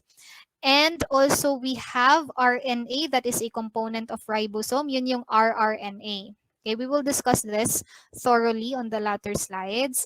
Okay, maybe next meeting. And then we also have RNA, component of enzymes. Kaya nga 'di ba, that was emphasized in the discussion sa enzymes portion nga hindi lahat ng enzymes protein. Although most of the enzymes, catalytic enzymes protein, but we also have enzymes that are made up of nucleic acid. Ang tawag natin doon is ribozymes. Okay? Hindi lahat ng enzymes protein. Exception doon, ribozymes. Kasi ribozymes, enzymes din sila, but these are nucleic acids. For eukaryotic cells, this can be present in nucleus. Okay, so this is somehow a basic knowledge to everyone during the preliminary discussion that inside the nucleus, there is a concentration of DNA here. Okay, concentrated yung DNA here sa nucleus. Kaya nga, 'di ba, control center yung nucleus, it is the one that dictates, no, the activity of the cell kasi meron diyang nakakoncentrate, sobrang daming DNA. Okay, and that is in the form of chromatin, in a form of chromosomes, and that is for eukaryotic cells. Also, hindi lang naman sa eukaryotic cell nucleus nakikita yung DNA. There are also some traces of DNA that can be found in other important organelles ng cell. So apart from nucleus, we can also observe presence or traces of DNA inside the mitochondria. Okay, mitochondria. And then in the plants, okay, also a eukaryotic cell, di ba? Yung sa plants, sa chloroplast, meron ding traces, no, of DNA that can be observed. But again, yung most dominant or most pronounced na DNA are concentrated in the nucleus. Mas dominate yung number of DNA found in the nucleus. Whereas, with regards to prokaryotic cell naman, meron din namang DNA. However, remember that prokaryotic cell, they lack nuclei. They lack nucleus. That is why hindi organized yung DNA. Yung DNA ng prokaryotic cell. Okay? Kasi walang nucleus. Okay? So, yung nakalagay dito, single chromosome lang yung makikita sa prokaryotic cell, and that represents the DNA. Okay, yung mga pag-connect, pag-combine ng mga DNA na prokaryotic cell in a single chromosome form. Okay, in a single chromosome, or they may also be non-chromosomal DNA, and that is in a form of plasmid. Now, since our focus in biochemistry are eukaryotic biochemistry, eukaryotic cell biochemistry, so we will be learning DNA structure, the DNA characteristic on eukaryotic cells, okay, in eukaryotic cells. Now, talking about the informations or ideas that was proposed with regards to the structure ng DNA, there are a lot, no? Numerous proposed idea with regards to the characteristics, structural organization ng DNA. But among those information that was proposed, or ideas or models that was proposed for the structure ng DNA, the one that was finally successfully accepted in the community of biochemistry is the one or the model that was proposed by Watsons and Crick in 1953. Okay, so yung model na pinopose nila for the structure ng DNA, it was the one that has been followed or accepted. Alright? So according to Watsons and Crick, ang DNA structure daw po, it consists of two strands, two polynucleotide strands. So recalling, nucleotide is said to be the monomer, tama? Monomer of nucleic acid. And DNA is a nucleic acid. It is a type of nucleic acid. So monomer niya, nucleotide. So halimbawa, this is the first, the first polynucleotide, okay, of the DNA structure. Then we have the second polynucleotide. When I say polynucleotide, hindi lang yung isang nucleotide ha. Nagpatong-patong yan na nucleotide. For that first strand, also, sa second strand, you have a polynucleotide. Alright? So yung DNA structure, it is consists of two strands. Two strands, double strand. Okay, double-stranded yung DNA structure in which yung dalawang strand na yan are wounded. Okay, they intertwined with one another. Okay, nagfo-form sila kumbaga ng helix. Okay, or particularly a right-handed double helix as proposed by Watsons and Crick. Kumbaga, yung dalawang strand na yan nagfo-form ng right-handed helix. Okay, kaya nga double-stranded helical structure yung DNA. And again, that model was proposed by Watsons and Crick. Okay, and with regards to that two strands na nag-helical, no, or nag-wound, okay, intertwined with one another, please take note that two strands are in opposite directions. Okay? Kumbaga, anti-parallel yung direction nila. Yung dalawang strand, naka-anti-parallel yung direction. May I ask you, if you can still recall our discussion last meeting, what is the typical direction of the overall sequence of a nucleotide or a polynucleotide? Is it from 3 to 5 or 5 to 3 direction? If you can still remember, very good. It is from 5 prime to 3 prime. Diba yan yung typical? So halimbawa, yung unang strand, it runs from 5 prime end to 3 prime end. Diba yan yung overall sequence, the typical one. Whereas the second strand, the other strand, or yung tinatawag natin na ka-complementary strand niya, it runs from 3 prime end to 5 prime end. Yan yung ibig sabihin ng anti-parallel direction. So they run in opposite direction. Nakuha? Another thing also proposed by Watsons and Crick with regards to the structure of the DNA double helix, upon formation of the double helix ng dalawang strand na yan, what lies on the outside, okay, what lies on the outside of that double strand are the sugar phosphate group. Okay, kumbaga, ito yung backbone. Kapag yung term na ginamit is backbone, ibig sabihin, it lies on the outside. Okay, outside or on the surface, okay, of that structure. So on the helix, okay, sa DNA double helix, yung structure yung nasa outside ng double helix is composed of the sugar and the phosphate groups. Okay? Kasi tatlo lang naman, di ba, yung grupo na meron ang nucleotide, the monomer of the nucleic acids. Ano nga ulit yon? Yung tatlong components or groups ng nucleotide. We have sugar, phosphate, and the nitrogenous bases. So kapag outside backbone ng helix is the sugar phosphate group. Now my question, ano ulit yung force of attraction na nagko-connect sa sugar or the monosaccharide towards the phosphate group in a nucleotide?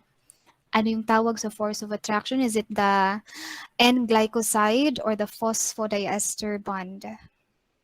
It is the, we forgot na ma'am. It is the, what was that? What was that force of attraction that attaches the sugar portion of the nucleotide towards the phosphate group? PDE or the N-glycoside?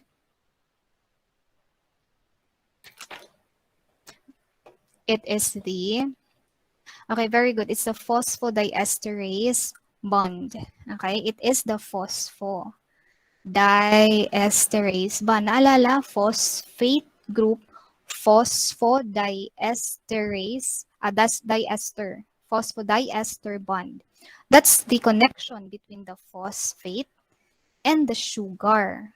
O, anong prime, anong carbon, okay, prime carbon ng sugar ang mag-a-attach sa phosphate. Anong parte? Di ba there are 5 prime carbons sa monosaccharide? Is it first prime, second prime, third, fourth, or fifth prime carbon? Very good. Di ba sa fifth prime carbon, naalala, yung hindi kasali sa ring ng monosaccharide, nandoon naka-attach yung phosphate. Okay, so what connects this one is the phosphodiester bond. And then for the inside ng double helix, please take note, inside ng double helix, okay, it is the bases, okay, the N bases. Okay, so please take note, it is the nitrogenous bases that are found inside the double helix. All right? Sige. Now, this is another figure that explains the concept proposed by Watsons and Crick. So, ulit, the backbone, for instance, the ladder, sa ladder, yung legs ng ladder, itong legs ng ladder, okay, which is outside, no? Outside the structure, yan yung magsisilbing backbone. And again, for a DNA structure, yung backbone is consist of the sugar phosphate group. Okay, the sugar phosphate group, that's the legs of the ladder. Then yung mga rungs ng ladder, itong rungs ng ladder, that consists of nitrogenous bases. Okay, nitrogenous bases. And again, how is the nitrogenous bases connected to the sugar? Okay, it is via the N-glycosidic bond. Kapag naman nitrogenous base, okay, connected to the sugar, the first prime carbon ng sugar, it's the N-glycoside. Okay, so that's for the structure also ng DNA. Okay, now another thing, with regards to formation also of these nitrogenous bases found inside the double helix, okay, that nitrogenous bases inside the double helix, they are said to form a complementary standard base pairing. Okay, susulat ko ha. Nagkakaroon ng complementary base pairings. Okay, yan yung nangyayari inside this double helix. Okay, itong highlighted with kulay red. Okay, kasi inside the nitrogenous bases. Okay. Now, with regards to nitrogenous bases for DNA, di ba, 4 yung makikita na posibleng nitrogenous bases under DNA. We have the guanine, the cytosine, adenine, and thymine. Okay, thymine yung present. Kung sa RNA naman, it is replaced with U for uracil. Alright? Now, pag sinabing complementary base pairings, ibig sabihin lang po, yung adenine particularly, it will always and forever be paired up with thymine. Kapag DNA double helix inside, yung mga nakalay inside na mga base pairs, okay, it should be adenine pairing that up with thymine, and then guanine with cytosine. Guanine with that of cytosine.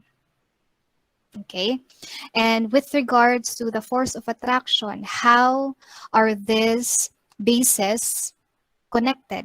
Okay, or paano sila nagpe-pair up? Siyempre, may force of attraction in between. May force of attraction in between. Okay? And that force of attraction that is observed in the complementary base pairings in a DNA double helix is the hydrogen bonds. So please take note, what connects the base pairs, okay, is the force of attraction or the bond, hydrogen bond.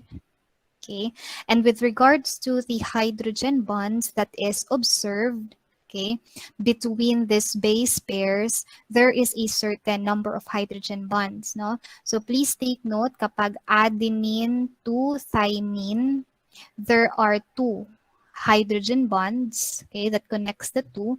Then guanine to cytosine, there are three. There are three hydrogen bonds that connect the two.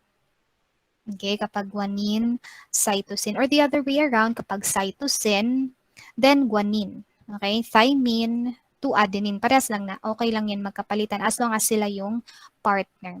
Okay, ATGC, 3 bonds between guanine, cytosine, 2 bonds for adenine and thymine. Okay, another thing, kapag nag-double helix ulit, okay, kapag na-form na yung double helix, as you can see, there are certain grooves, may certain spaces na observable, no, sa mismong structure ng double helical DNA structure. Okay, may space, may indentions, kumbaga. That is also very important. Okay, so please take note, kahit anong klaseng grooves yan, may it be large groove or small groove, okay, that portion will serve as the attachment sites of drugs, attachment site of proteins or drugs. Okay, we will be learning more on the specific proteins that will specifically attach, no, or interacts with the DNA structure, especially on that site of DNA, sa ato ang lesson 2, lesson 3 sa nucleic acids. Okay, for now, just know that the enzymes, okay, particularly yung common, no, na nag-a-attach, okay, on that site of the DNA helical structure. Okay, yung mga grooves dyan or mga spaces. Okay, and also, diba, there are drugs that targets DNA. There are drugs that alters the DNA.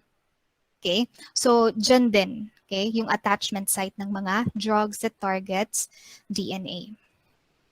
Alright, now, another thing that you have to take note, with regards also to the complementarity rule, diba? I have mentioned this one, yung rule of complementarity na dapat adenine paired up with thymine, guanine paired up with cytosine. We also have, aside from rule of complementarity, we have another rule, okay, which specifically quantify, okay, the number of base pairings. Okay, kapag quantity na, kapag identification na ng number of base pairs, that rule has something to do with the Chargaff rule. Okay, kapag it has something to do with the quantification, quantity of the base pairs. Okay, so yung concept lang dito sa Chargaff rule, please take note, kung ilan yung adenine sa structure ng DNA, ganun lang din yung bilang ng thymine. Okay? Or ilan yung bilang ni adenosine, ganun lang din yung bilang ni thymidine. Ganun din kay guanine, kung ilan yung guanine, dapat equal lang din yung number ng cytosine. Kasi nga, we have the rule of complementarity. Dapat, kapag may adenine, kung ilan yung adenine, dapat mo pair up siya with thymine. Okay, hindi mabubuo yung DNA structure kung walang ka-pair up, hindi completely paired yung adenine, or the other way around, hindi completely filled yung paired with yung thymine. Nakuha? That's the importance of rule of complementarity in relation to Chargaff rule. Dapat equal. Kaya nga nakalagay, A plus G, okay, equals T plus C. Kung ilan yung A, equal dapat sa T. Kung ilan yung G, equal dapat sa C. Okay? So para mas maintindihan yung Chargaff rule, let's try this problem. Okay? So halimbawa, yung given approximately ng adenine in humans DNA is 30%. Okay? For a certain DNA na structure. 30%. O, sino ulit yung partner ng adenine? Adenine. Very good. The base pair of adenine is thymine. Okay?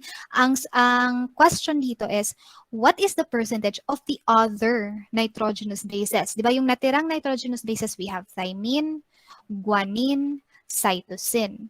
These are the nitrogenous bases found in DNA structure. Now, 30 kay adenine. Ibig sabihin, kang thymine is 30% din. O, total na yan ng 60%. Di ba total na yan na 60. Okay, total na yan ng 60%. So sa 100%, halimbawa, yan yung full. Okay, ganyan naman talaga kapag total, di ba? 100% yung full. So meron pang natirang ilan? Meron pang natirang ilan?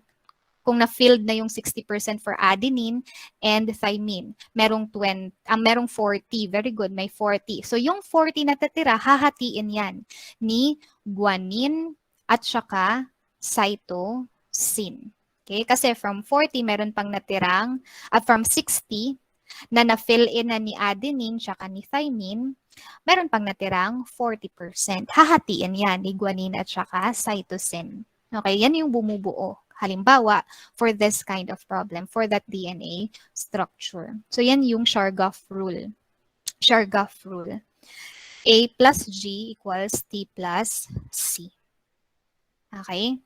Ito naman, this is a problem with regards to the rule of complementarity, yung base pairings. Sabi ko, di ba, kapag A, it will be paired up with thymine. Kapag guanine, it will be paired up with cytosine, or the other way around, cytosine with guanine, thymine with adenine. Okay? Ilan ulit yung hydrogen bonds between adenine and thymine?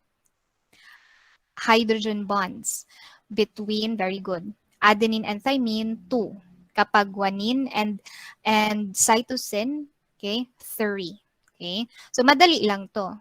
Okay? So, ako na siyang i-next ha, para makuha yung sagot.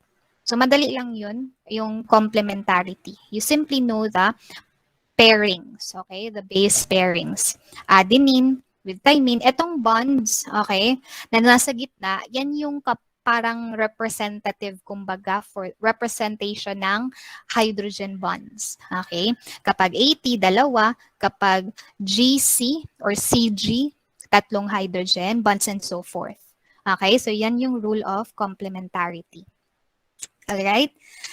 Now, also, aside from the bonds, the forces of attractions na na-mention natin under DNA structure, yung phosphodiester bond, yung N-glycosidic bond, we also have other forces of attraction nga observable sa buong DNA structure. So halimbawa nga doon, H bond, which I have mentioned already, di ba?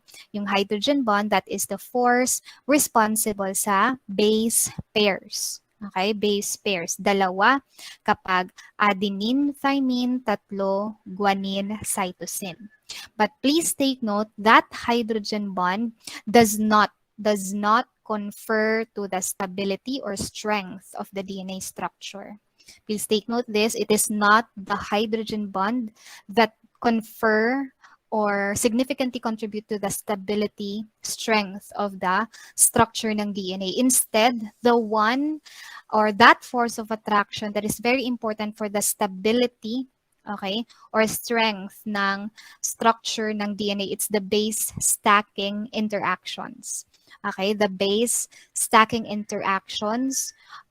This is actually particularly hydrophobic interactions, including the van der Waals, okay, or van der Waals interaction. Okay, yung van der Waals interaction. I think this was mentioned naman sa inyo, physical pharmacy, di ba? Yung mga forces of attraction. This is van der Waals. So, yan yung mga base stacking interactions that significantly contribute to the strength ng DNA structure. So para mas klaro sa lahat, ano yung pagkakaiba ng base stacking interaction sa hydrogen bond?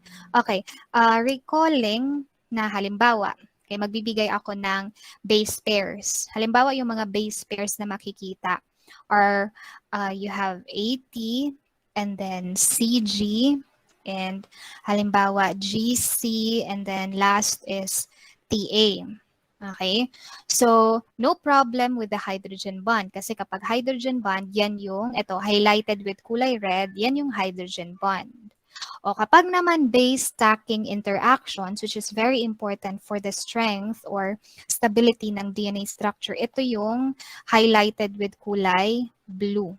Okay? So, yung pagkakapatong-patong ng mga base pair. Okay? Yung pagkakapatong-patong ng base pair, yung force of attraction dyan, okay, between each paired bases, yan yung base stacking interaction. And ano nga ulit specifically yung mga force of attraction under this? Hydrophobic interaction and the van der Waals interactions or forces of attraction. Nakuha?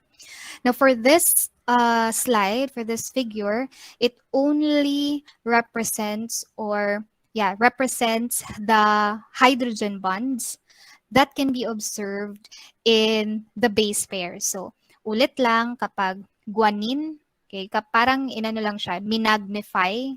Okay, this is the magnification sa mismong base pairs na makikita sa double helix. So, guanine, ayan, guanine, cytosine, guanine, cytosine. So, ito yon, si guanine na structure, cytosine, ito yung hydrogen bonds, tatlo. Kapag naman thymine, adenine, ito yon, thymine, adenine, pag minagnify mo, ito yung dalawang observable hydrogen bonds. Okay? And ito naman, ito yung mga other forces of attraction, okay, observed in the structure of a DNA. So yun na nga, yung hydrogen bonds ulit, ito yung ito highlighted with color violet, ito yung hydrogen bonds in between the nitrogenous base pairings. Yan yung complementary base pairs, hydrogen bonds, yung nagko-connect na force of attraction. Kapag naman sa itong kulay red, ito, ayan, in between that the base paired, okay, by the hydrogen bonds, the force of attraction that is observed there is the base stacking interactions, van der Waals, halimbawa, or the hydrophobic interactions. Now, let us discuss the characteristics of the levels of organizations of DNA structure.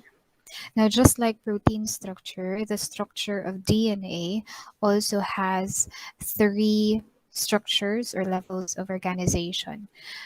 Yung concept lang dito is the DNA structure will also have the most simple primary structure. Then kapag nag-level up na yung structure niya, it will reach its most complex structure, which is the tertiary structure. So again, for primary structure, as the simplest level or the basic level of structure for DNA, this is simply the sequence of polynucleotides, okay, or the sequence of nucleotides. Recalling that the DNA structure has two strands. Okay, it is consist of a double strand. For its nucleotide sequence, the first strand, okay, has a direction of 5 prime to 3 prime as the typical direction for the overall sequence of the nucleotide. Then its complementary strand will have it will run to an opposite direction, and that is from 3 prime to 5 prime. Okay, so that's the primary structure, the most simple uh, level of structure for DNA, sequence of nucleotide.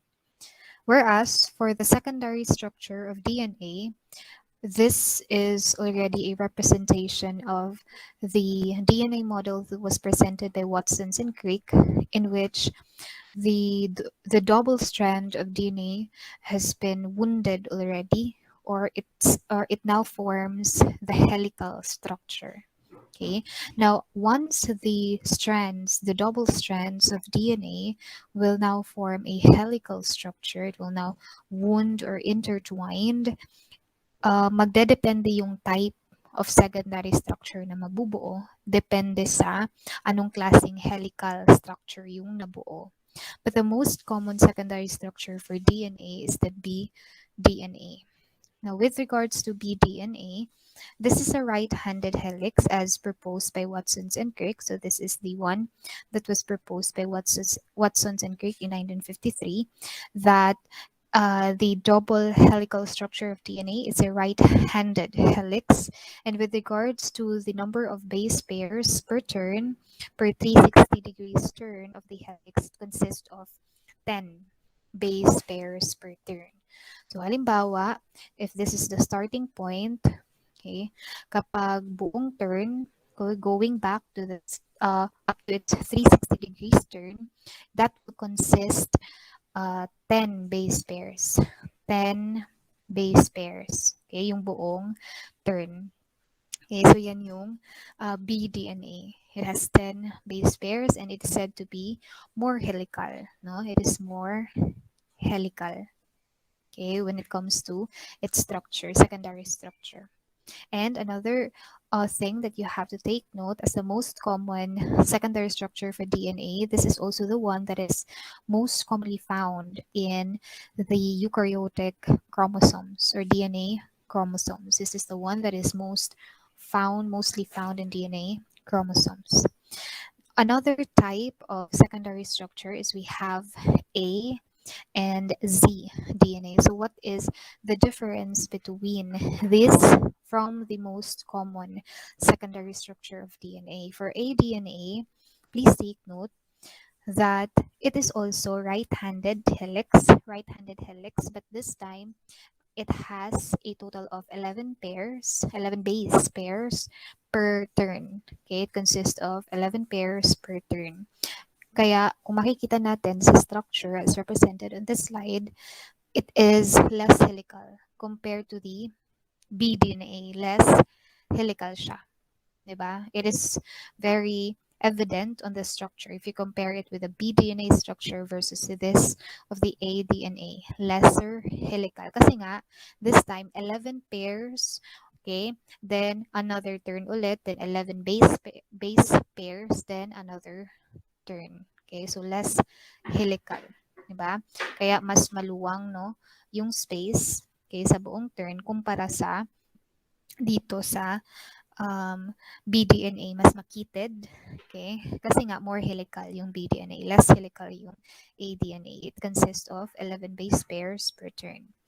Whereas for zDNA, this time this is a left-handed helix, wherein it has now 11 11 base pairs. Okay, 11 base pairs. It's not the nucleotide but the base pairs per turn. Okay, it consists of 12 base pairs per turn. Kaya nga makikita natin sa structure halos hindi na umikot, no? Halos hindi na umikot yung helix. Okay, yung DNA structure ng mismong nucleotide. Alright? So that's for the zDNA. Ito naman, least helical siya. No? Siya naman yung least helical among the secondary structure of the DNA. Okay, kasi this time 12 12 residues. Okay, kaya when we try to check these structures of DNA, A form, B form, at saka Z form, much more helical talaga yung B form. No? This is more helical. But although when we compare that to the A form or the aDNA, almost the same lang, almost comparable siya to the B form, yung A form. Kasi nga, isa lang sa isang base pair lang naman sila iba, no? One base pair lang yung difference nila bago mabuo yung another turn. Okay, but again, lesser helical siya compared to the B form. Then for Z form, Z DNA, least helical kasi it will now consist of 12 residues or base pairs per turn. So that's for the secondary structure. Now, when we talk about proteins, supposedly we will have the next na level of structure, which is the tertiary structure. But just like the protein structure na merong super secondary structure, dito naman sa DNA structure, meron tayong tinatawag na unusual secondary structure. Okay, it's not super secondary, but ang tawag is unusual. No, unusual secondary structures of DNA. When you say unusual, hindi common, rare, okay, rare forms of DNA, structures of DNA. So we have two types actually. We have the palindromes and we also have the mirror repeats. Okay. Now with regards to palindromes, I think you're already familiar with this term. Okay, for some of you, kung sa vocabulary pa yung palindromes, ito yung mga vocabulary word kung saan when you try to check its spelling and then we try to read it from right to left, parehas lang. Okay? From left to right, it's refer. But you want to, if you try to read it from right going to the left, same lang yung pattern. Okay, so that's an example of a palindrome vocabulary word. Whereas, kung i-compare natin sa DNA structure, pag sinabing palindrome, ibig sabihin, yung first strand, halimbawa, this is the first strand of the DNA structure, yung unang strand niya, kung i-check natin, going going to the right, then i-compare natin siya to its complementary strand from right going to the left. Okay? Tingnan nyo yung base pairs. Okay? Kapalindrome nila yung isa't isa. Okay? First strand, kapalindrome niya yung second strand. Try to check. Halimbawa, on the first strand, diba, it starts with T, TA, then ends with TAA. And when you check the complementary strand from right to left, it also starts with TTA and then ends with TAA. All right, so palindromic. Okay, so that's for the palindromic DNA structure. There is a repetition, okay, of the patterns ng unang strand compared to the second strand. Okay. So with regards to palindromic DNA structure, ang tendency kapag nabuo yung isang palindromic DNA structure is that they are capable of forming what we call intra-base, okay, pairing. Okay, intra-chain base pairing. Intra-chain base pairing. So from the word itself, intra, ibig sabihin nagkakaroon ng base pairs within. Okay, within a single strand, within one strand.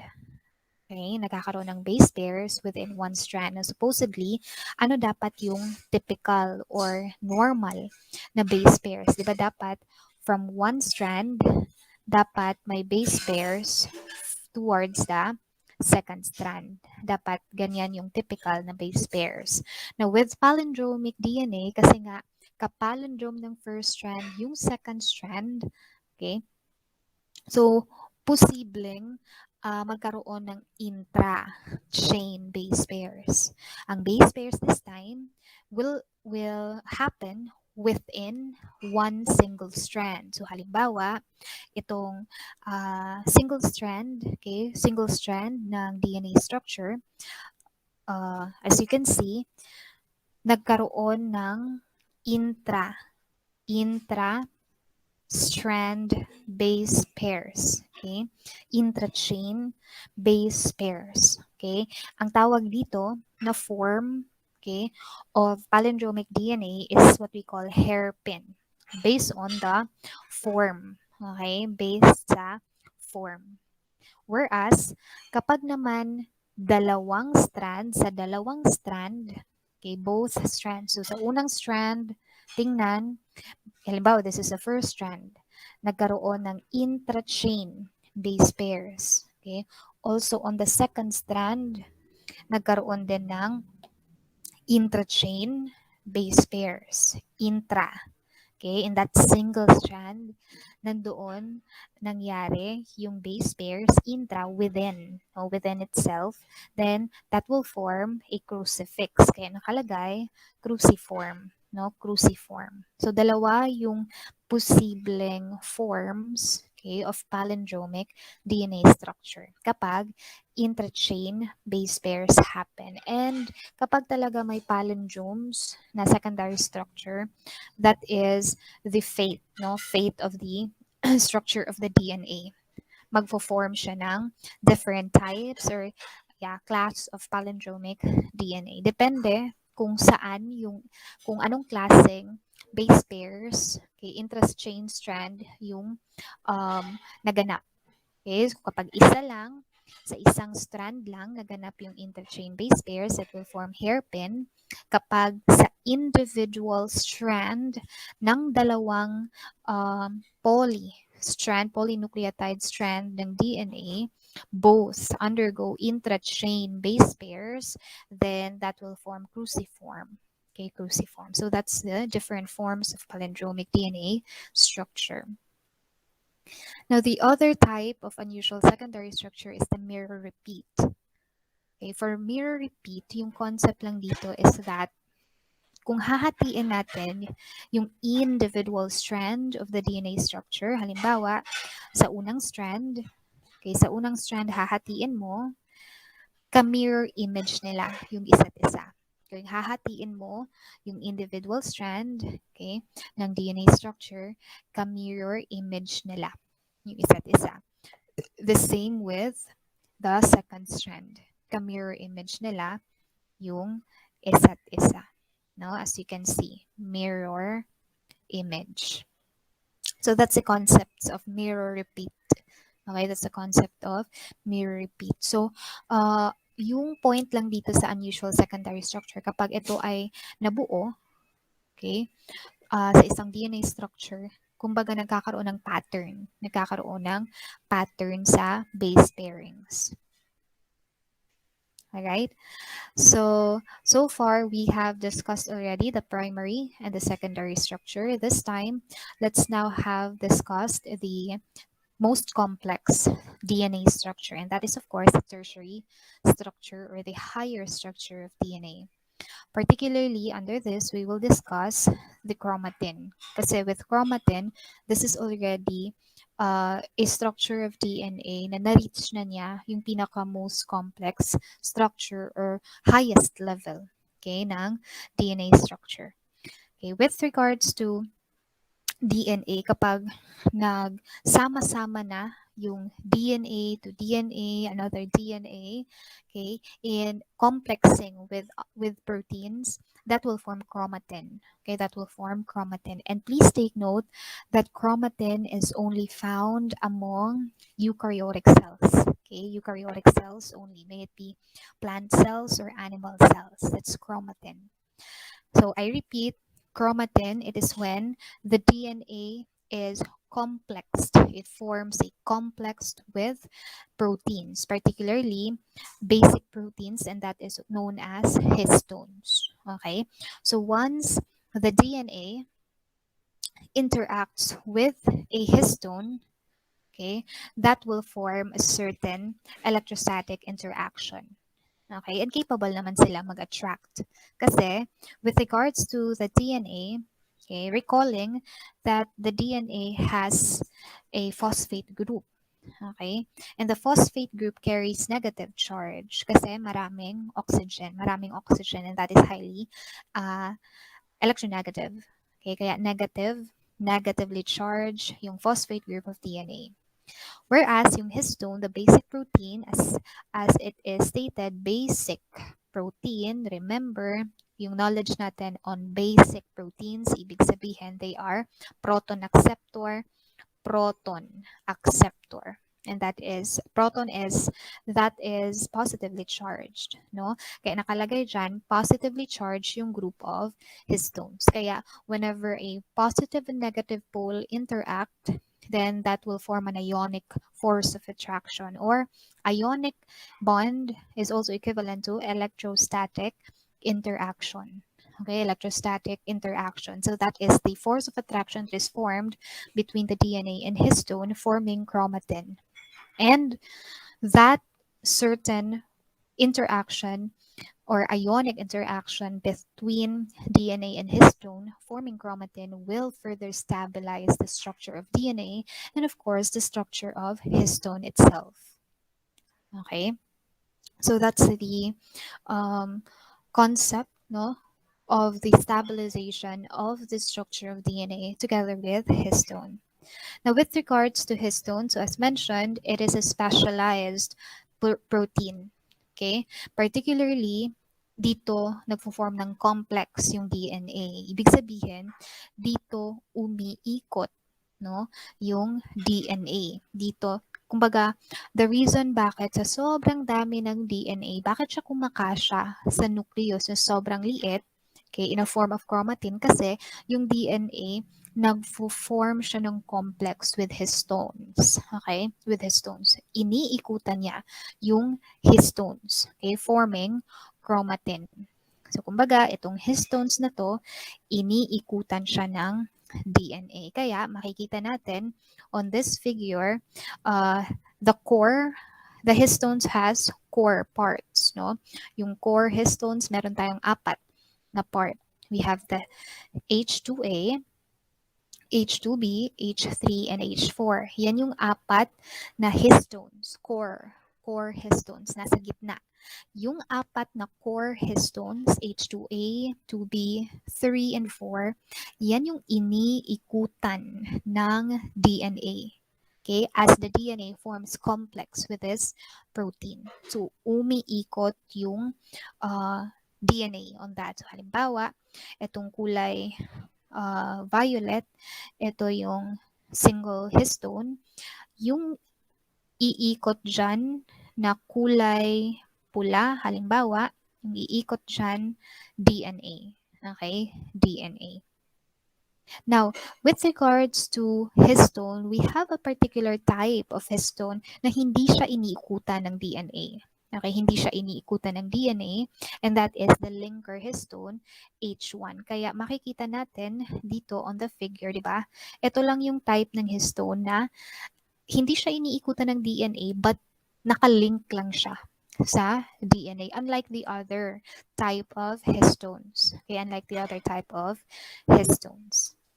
Okay, so this figure will also help us reinforce, no, the knowledge on the formation of chromatin. So yung point lang dito is from the secondary structure, di ba? Yung secondary structure is a double helix, no? Double helical structure of DNA. So ayan, from its secondary structure, kapag yung secondary structure ng DNA, its double helix, will complex with a histone that will form a nucleosome. Now, further stabilization of nucleosome, that will now form chromatin. Okay, so that's for the concept of the formation of chromatin, which already reached the higher DNA structure. Okay, chromatin fiber. Alright? So ito din, this is another figure that represents the formation of nucleosome. So ulit, halimbawa, yung nakalabel na parang uh, loop, parang loop dyan na kulay yellow, yan yung DNA. Sabi ko, yung DNA siya yung umiikot. No? Siya yung nagpo-form ng complex with the histones, with the basic protein. So yung mga kulay violet dyan, halimbawa, imagine niyo yung kulay violet, yan yung mga histones. So please recall, we have 4 core histones. Okay? And yun na nga, kapag ang DNA form complex with histone, that will form nucleosome. That will form nucleosome. Okay? And I have mentioned earlier that we have one type of histone that is not being surrounded by the DNA. Nakalink lang siya with the DNA, and that is the histone 1. Alright? So ito din, this is another representation ng chromatin, okay, uh, as a higher DNA structure, or already attains the tertiary structure of the DNA. So halimbawa, chromatin, and I repeat, chromatin are being condensed or concentrated in the nucleus. Kaya may makikita kang nucleus dyan. Okay, itong highlighted with kulay violet, 'di ba? Yan yung nucleus. So inside the nucleus, doon nakakoncentrate yung mga DNA in a form of chromatin. Now, if we try to dissect the individual strand of chromatin, so kuha ka ng isa dyan, i-dissect natin, i-check natin. Okay? Yung lower level. Okay? Ano yung bumubuo ng chromatin? So, yung individual strand niya, makikita natin yung chromatin fiber. Now, if we further dissect that individual strand of chromatin fiber, ayan, makikita na natin yung nucleosome. 'Di ba? Kung titingnan natin, yung parang kulay gray dyan, yan yung histone. Yung umiikot siya na kulay yellow na parang loop, yan na yung DNA. Yan na yung DNA. So that is yung buo dyan, nucleosome. And when we further dissect that, yun na nga makikita natin yung DNA at saka yung histone. And further dissecting that nucleosome, makikita natin yung secondary structure ng DNA. Kaya may DNA helix. Diba? So as we further dissect these parts, no, we can further realize na we are going lower sa level ng organization ng DNA structure. Okay? And kung pabaliktad naman from DNA helix, kapag yung DNA, it will be complexed with histone, then that will form a nucleosome. Then finally, further stabilization of nucleosome will form chromatin fiber. Okay, forming chromatin fiber, which has already reached the highest or most complex structure of DNA. Now this one, okay, on the right side, this is the chromosome naman. Okay, this is also a representation of a highest form of DNA structure in eukaryotic cells. Now we have what we call chromosomes, diba? And we have multiple types of chromosomes, multiple pairs of chromosomes, and they are very important. They are the ones that carry the information. Okay, the genotype, our phenotype, our characteristics that are being passed from generation to generation. So that's the chromosome. So yung point lang dito is just take note to the parts of this condensed chromosome. It has a centromere, which is located in the middle, and then the telomere, okay, which is located on the terminal ends of that chromosome represented. Okay, so yung point lang dito, this is also another representation of the DNA structure that also reached the highest level of organization ng DNA structure. All right. Now, another concept that you have to take note on the higher structure of DNA is the term supercoiling. Now, supercoiling, ibig sabihin lang nito, 'di ba? yung secondary structure pa lang ng DNA, it is already coiled, no? Naka-coiled na yung mismong DNA structure. May double helix na. Now, further coiling of the coiled DNA structure, that is already supercoiling. No, further coiling of the DNA upon itself, that is already supercoiling. Kaya meron tayong term na supercoiling, and that is very important for a complex or highest level of structure ng DNA. Okay, so parang yung point lang dito, you can compare that with a telephone wire. Familiar man siguro lahat sa telephone wire. No, as you can see, yung telephone wire naka-coil na. Naka-coil na. But because of some strains na nabubuo upon picking up the phone or upon placing back the telephone, okay, on its place, magkakaroon ng supercoiling. Magbubuhol lalo, no, yung um, coiled na structure. Okay, so yan yung concept ng supercoil. Coil na nga, kapag na further coiled, yung coiled na nga structure, supercoiling yon. Okay? So kapag i-compare natin siya sa DNA, okay, halimbawa this is the DNA, itong part na to, supercoil na yan, DNA, supercoil. When we try to dissect that, i-dissect natin yung mismong portion ng supercoiled DNA structure, makikita natin, we can realize then na yung bumubuo dyan, okay, sa supercoiled structure is already coiled nga DNA structure. Kasi nga, the secondary structure of the DNA naka-double helix na, and that is already coiled. No, that is already coiled. Okay, so yan lang yung concept dyan sa supercoiling. Now, what is the importance of supercoiling sa tertiary structure ng DNA? Please take note that supercoiling is very important to facilitate compaction. That is to facilitate compaction. Kaya nga, di ba, sabi ko kanina, kahit sa sobrang dami ng chromatin, sobrang dami ng DNA, bakit siya nagkakasya sa nucleus, na sobrang liit lang naman ng nucleus ng cell? It is because of supercoiling. Okay, nagkakasya sila because of supercoiling characteristic ng DNA structure.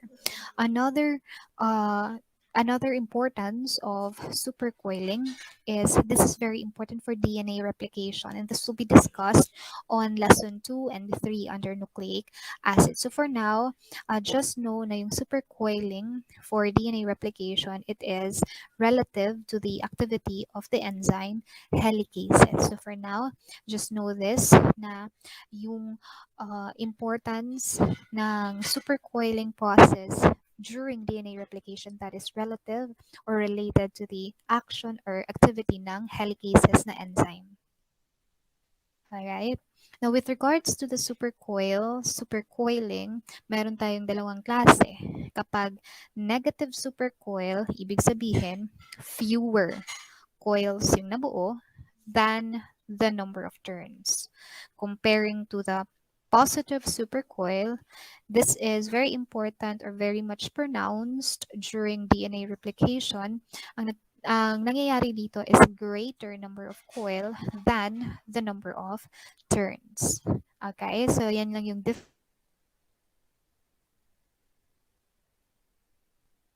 super coiled structure.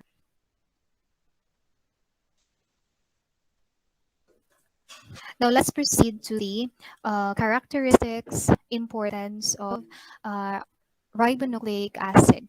Okay, ribonucleic acid. This is another major type of nucleic acid. Now, with regards to the general idea on RNA, I have mentioned this already on our preliminary discussion na ribonucleic acid, it has a sugar ribose.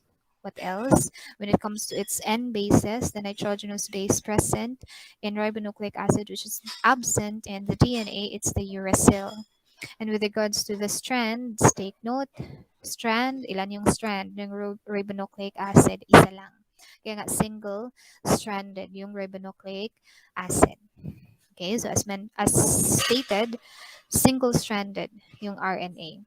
Okay, single-stranded, isa lang yung strand.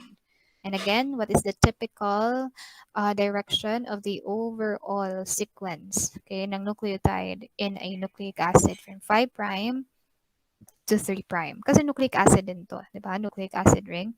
Then yung ribonucleic acid. And take note, it is the one that carry out functions. Okay? And this is intermediary. Okay, intermediary ito by carrying information being encoded in DNA to synthesize proteins. So for now, just know that it is very important, okay, in carrying information being encoded by DNA for the purpose of producing polynucleotide or protein synthesis. Okay. With regards to the site of cells kung saan makikita yung RNA, these are both located, okay, in the nucleus and also in the cytoplasm. So we have RNA in the nucleus, okay, and in the cytoplasm. With regards to the rules, so yun na nga, for information transfer, no, transmission of information and for storage of information. This will be further discussed sa lesson 2 and 3. For now, overview lang to, overview ng RNA. So just know the overview, the general information on RNA. And we also have RNA that is very important for catalytic reaction, and those are the ribozymes, no? Yung mga catalytic RNAs, ribozymes. Okay. Now, the most important role of the RNA is during transcription. And I have mentioned this earlier that transcription will be discussed under lesson 3 of nucleic acids. So for now, just know na importante yung function ng RNA during transcription process. And we actually have 3 types of RNA. We have the mRNA or the messenger RNA, the tRNA or the transfer RNA, and the rRNA, the ribosomal RNA. Okay. Now, with regards to messenger RNA, please take note. This is the one that serves as the transcript. Okay, it serves as this transcript or it serves as the template.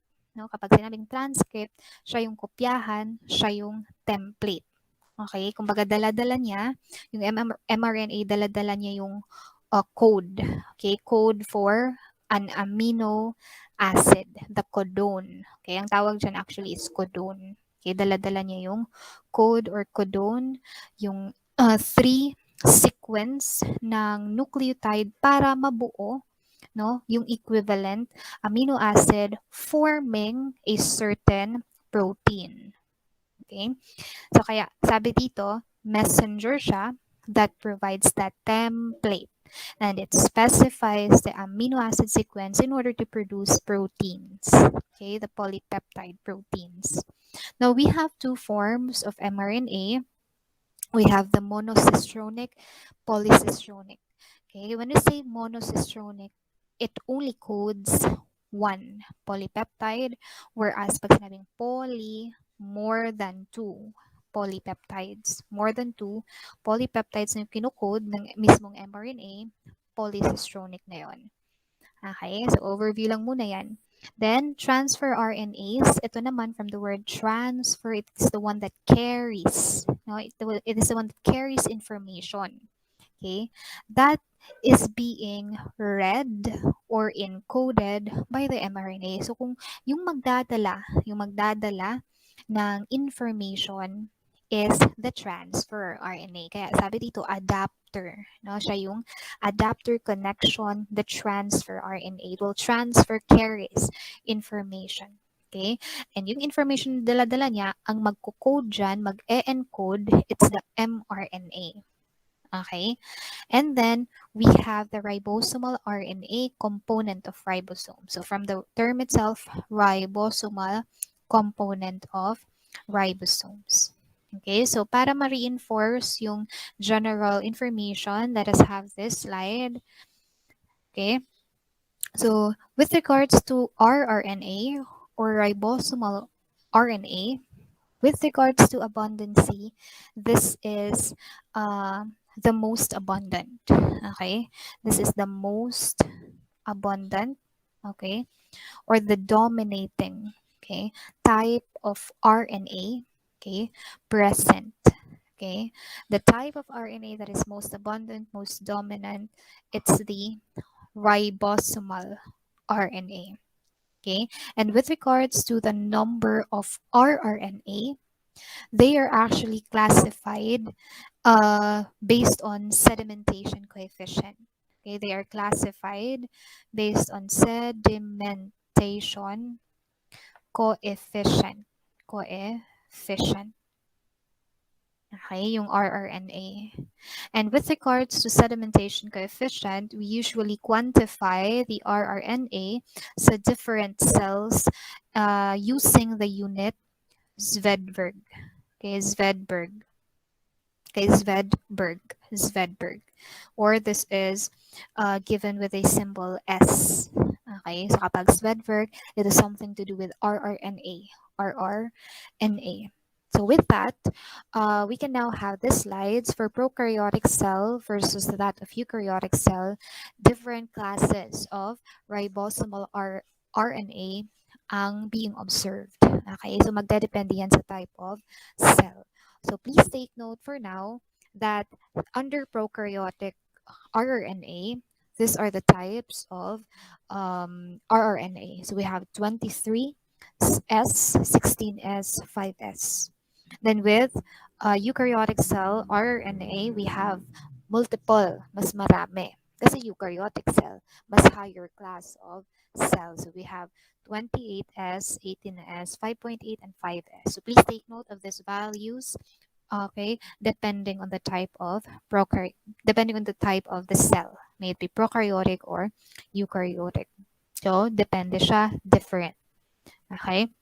So that is the most abundant type of RNA, and that is present in ribosomes. Next, the tRNA, okay, with regards to the size, kapag naman size, yung pinagbabasihan, size ng tRNA, okay, or RNA, size ng RNA, the one with the smallest size is the tRNA or the transfer RNA. So as mentioned earlier, it is the adapter molecule. It is the one that carries information that specify amino acid that will be encoded by the mRNA.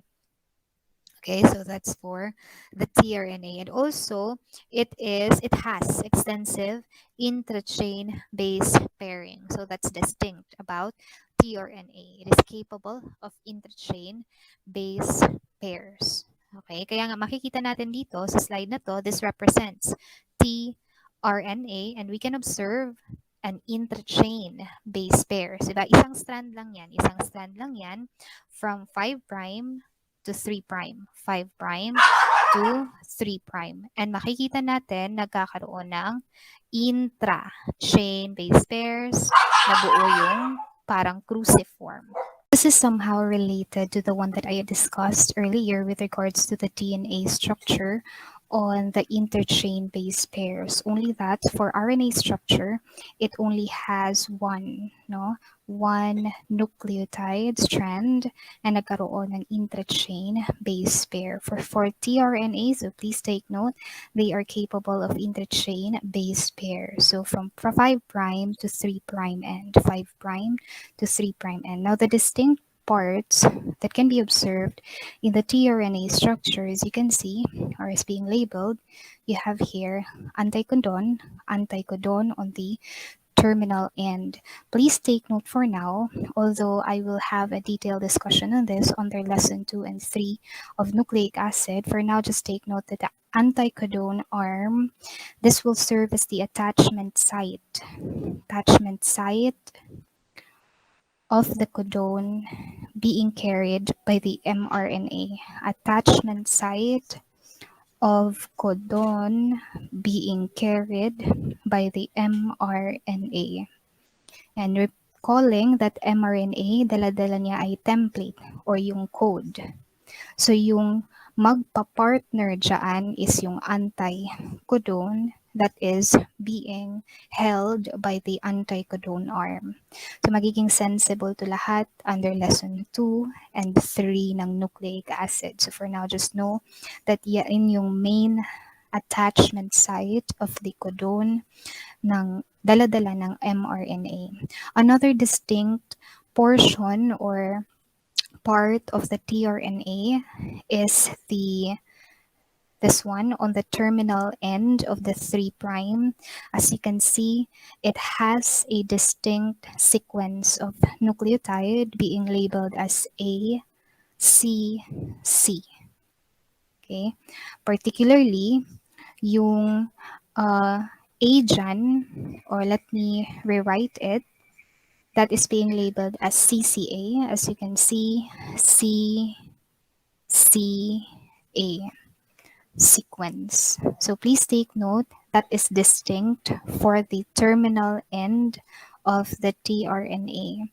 CCA sequence, wherein that A represents the free OH ng 3' nucleotide. Kasi recalling that it is the 3' that carries the free hydroxyl group from the sugar portion of the nucleotide. And distinct about this portion, okay, on this terminal end of the distinct CCA sequence, on that A portion or the 3' terminal end, that will serve as the attachment site naman of the proteins, particularly attachment site of amino acid. Amino acid. So please take note for now, anticodone arm, that is the attachment site of the codon. Then for the acceptor arm, please take note on the acceptor arm, yan yung attachment site of amino acid. Okay, so for this slide, this only specifies the importance of the acceptor arm, okay, and the anticodone arm. So I have mentioned earlier that on the anticodone arm, this will serve as the attachment of the codon. So here is the codon being carried by the mRNA na nagpartner sa anticodone sequence. So as you can see, whatever the codon being carried by the mRNA attached or pairing up to the anticodone, that actually represents a specific type of amino acid. And kung ano yung amino acid bringing that pattern, halimbawa, the pattern there is G, AG, that actually represents a type of amino acid, and that amino acid is glutamic acid. So detailed discussion on this will be presented on lesson 2 and 3 of nucleic acids. So for now, just know an overview, no, with the structure of the tRNA na meron siyang distinct part, the anticodone arm, yung attachment site of the codon ng mRNA, and then for the acceptor arm, that is the amino acid attachment site. Now, since this codon represents glutamic acid, dyan yung attachment ng glutamic acid. As mentioned earlier, na it's the 3' terminal end that will serve as the attachment site of the amino acid. Okay. Then for the mRNA, with regards to mRNA, overview lang, based on the quantity, it is the one with the smallest number. Okay, the one with the smallest number type of RNA. It's different from tRNA. Kasi yung tRNA, it's based on the size. That is the smallest based on the size, the tRNA, the transfer RNA. But the mRNA, this is the smallest when it comes to the quantity, the number. Okay, so siya yung smallest, and I've mentioned earlier that this is very important for coding purposes to synthesize protein. And I have mentioned this, the monocystronic and the polycystronic types or forms of mRNA. This is actually the form of this or the structure of mRNA, and we will have a detailed discussion on this under lesson 2 and 3. So for now, just know the overview of the different types of RNA, the rRNA, tRNA, and mRNA.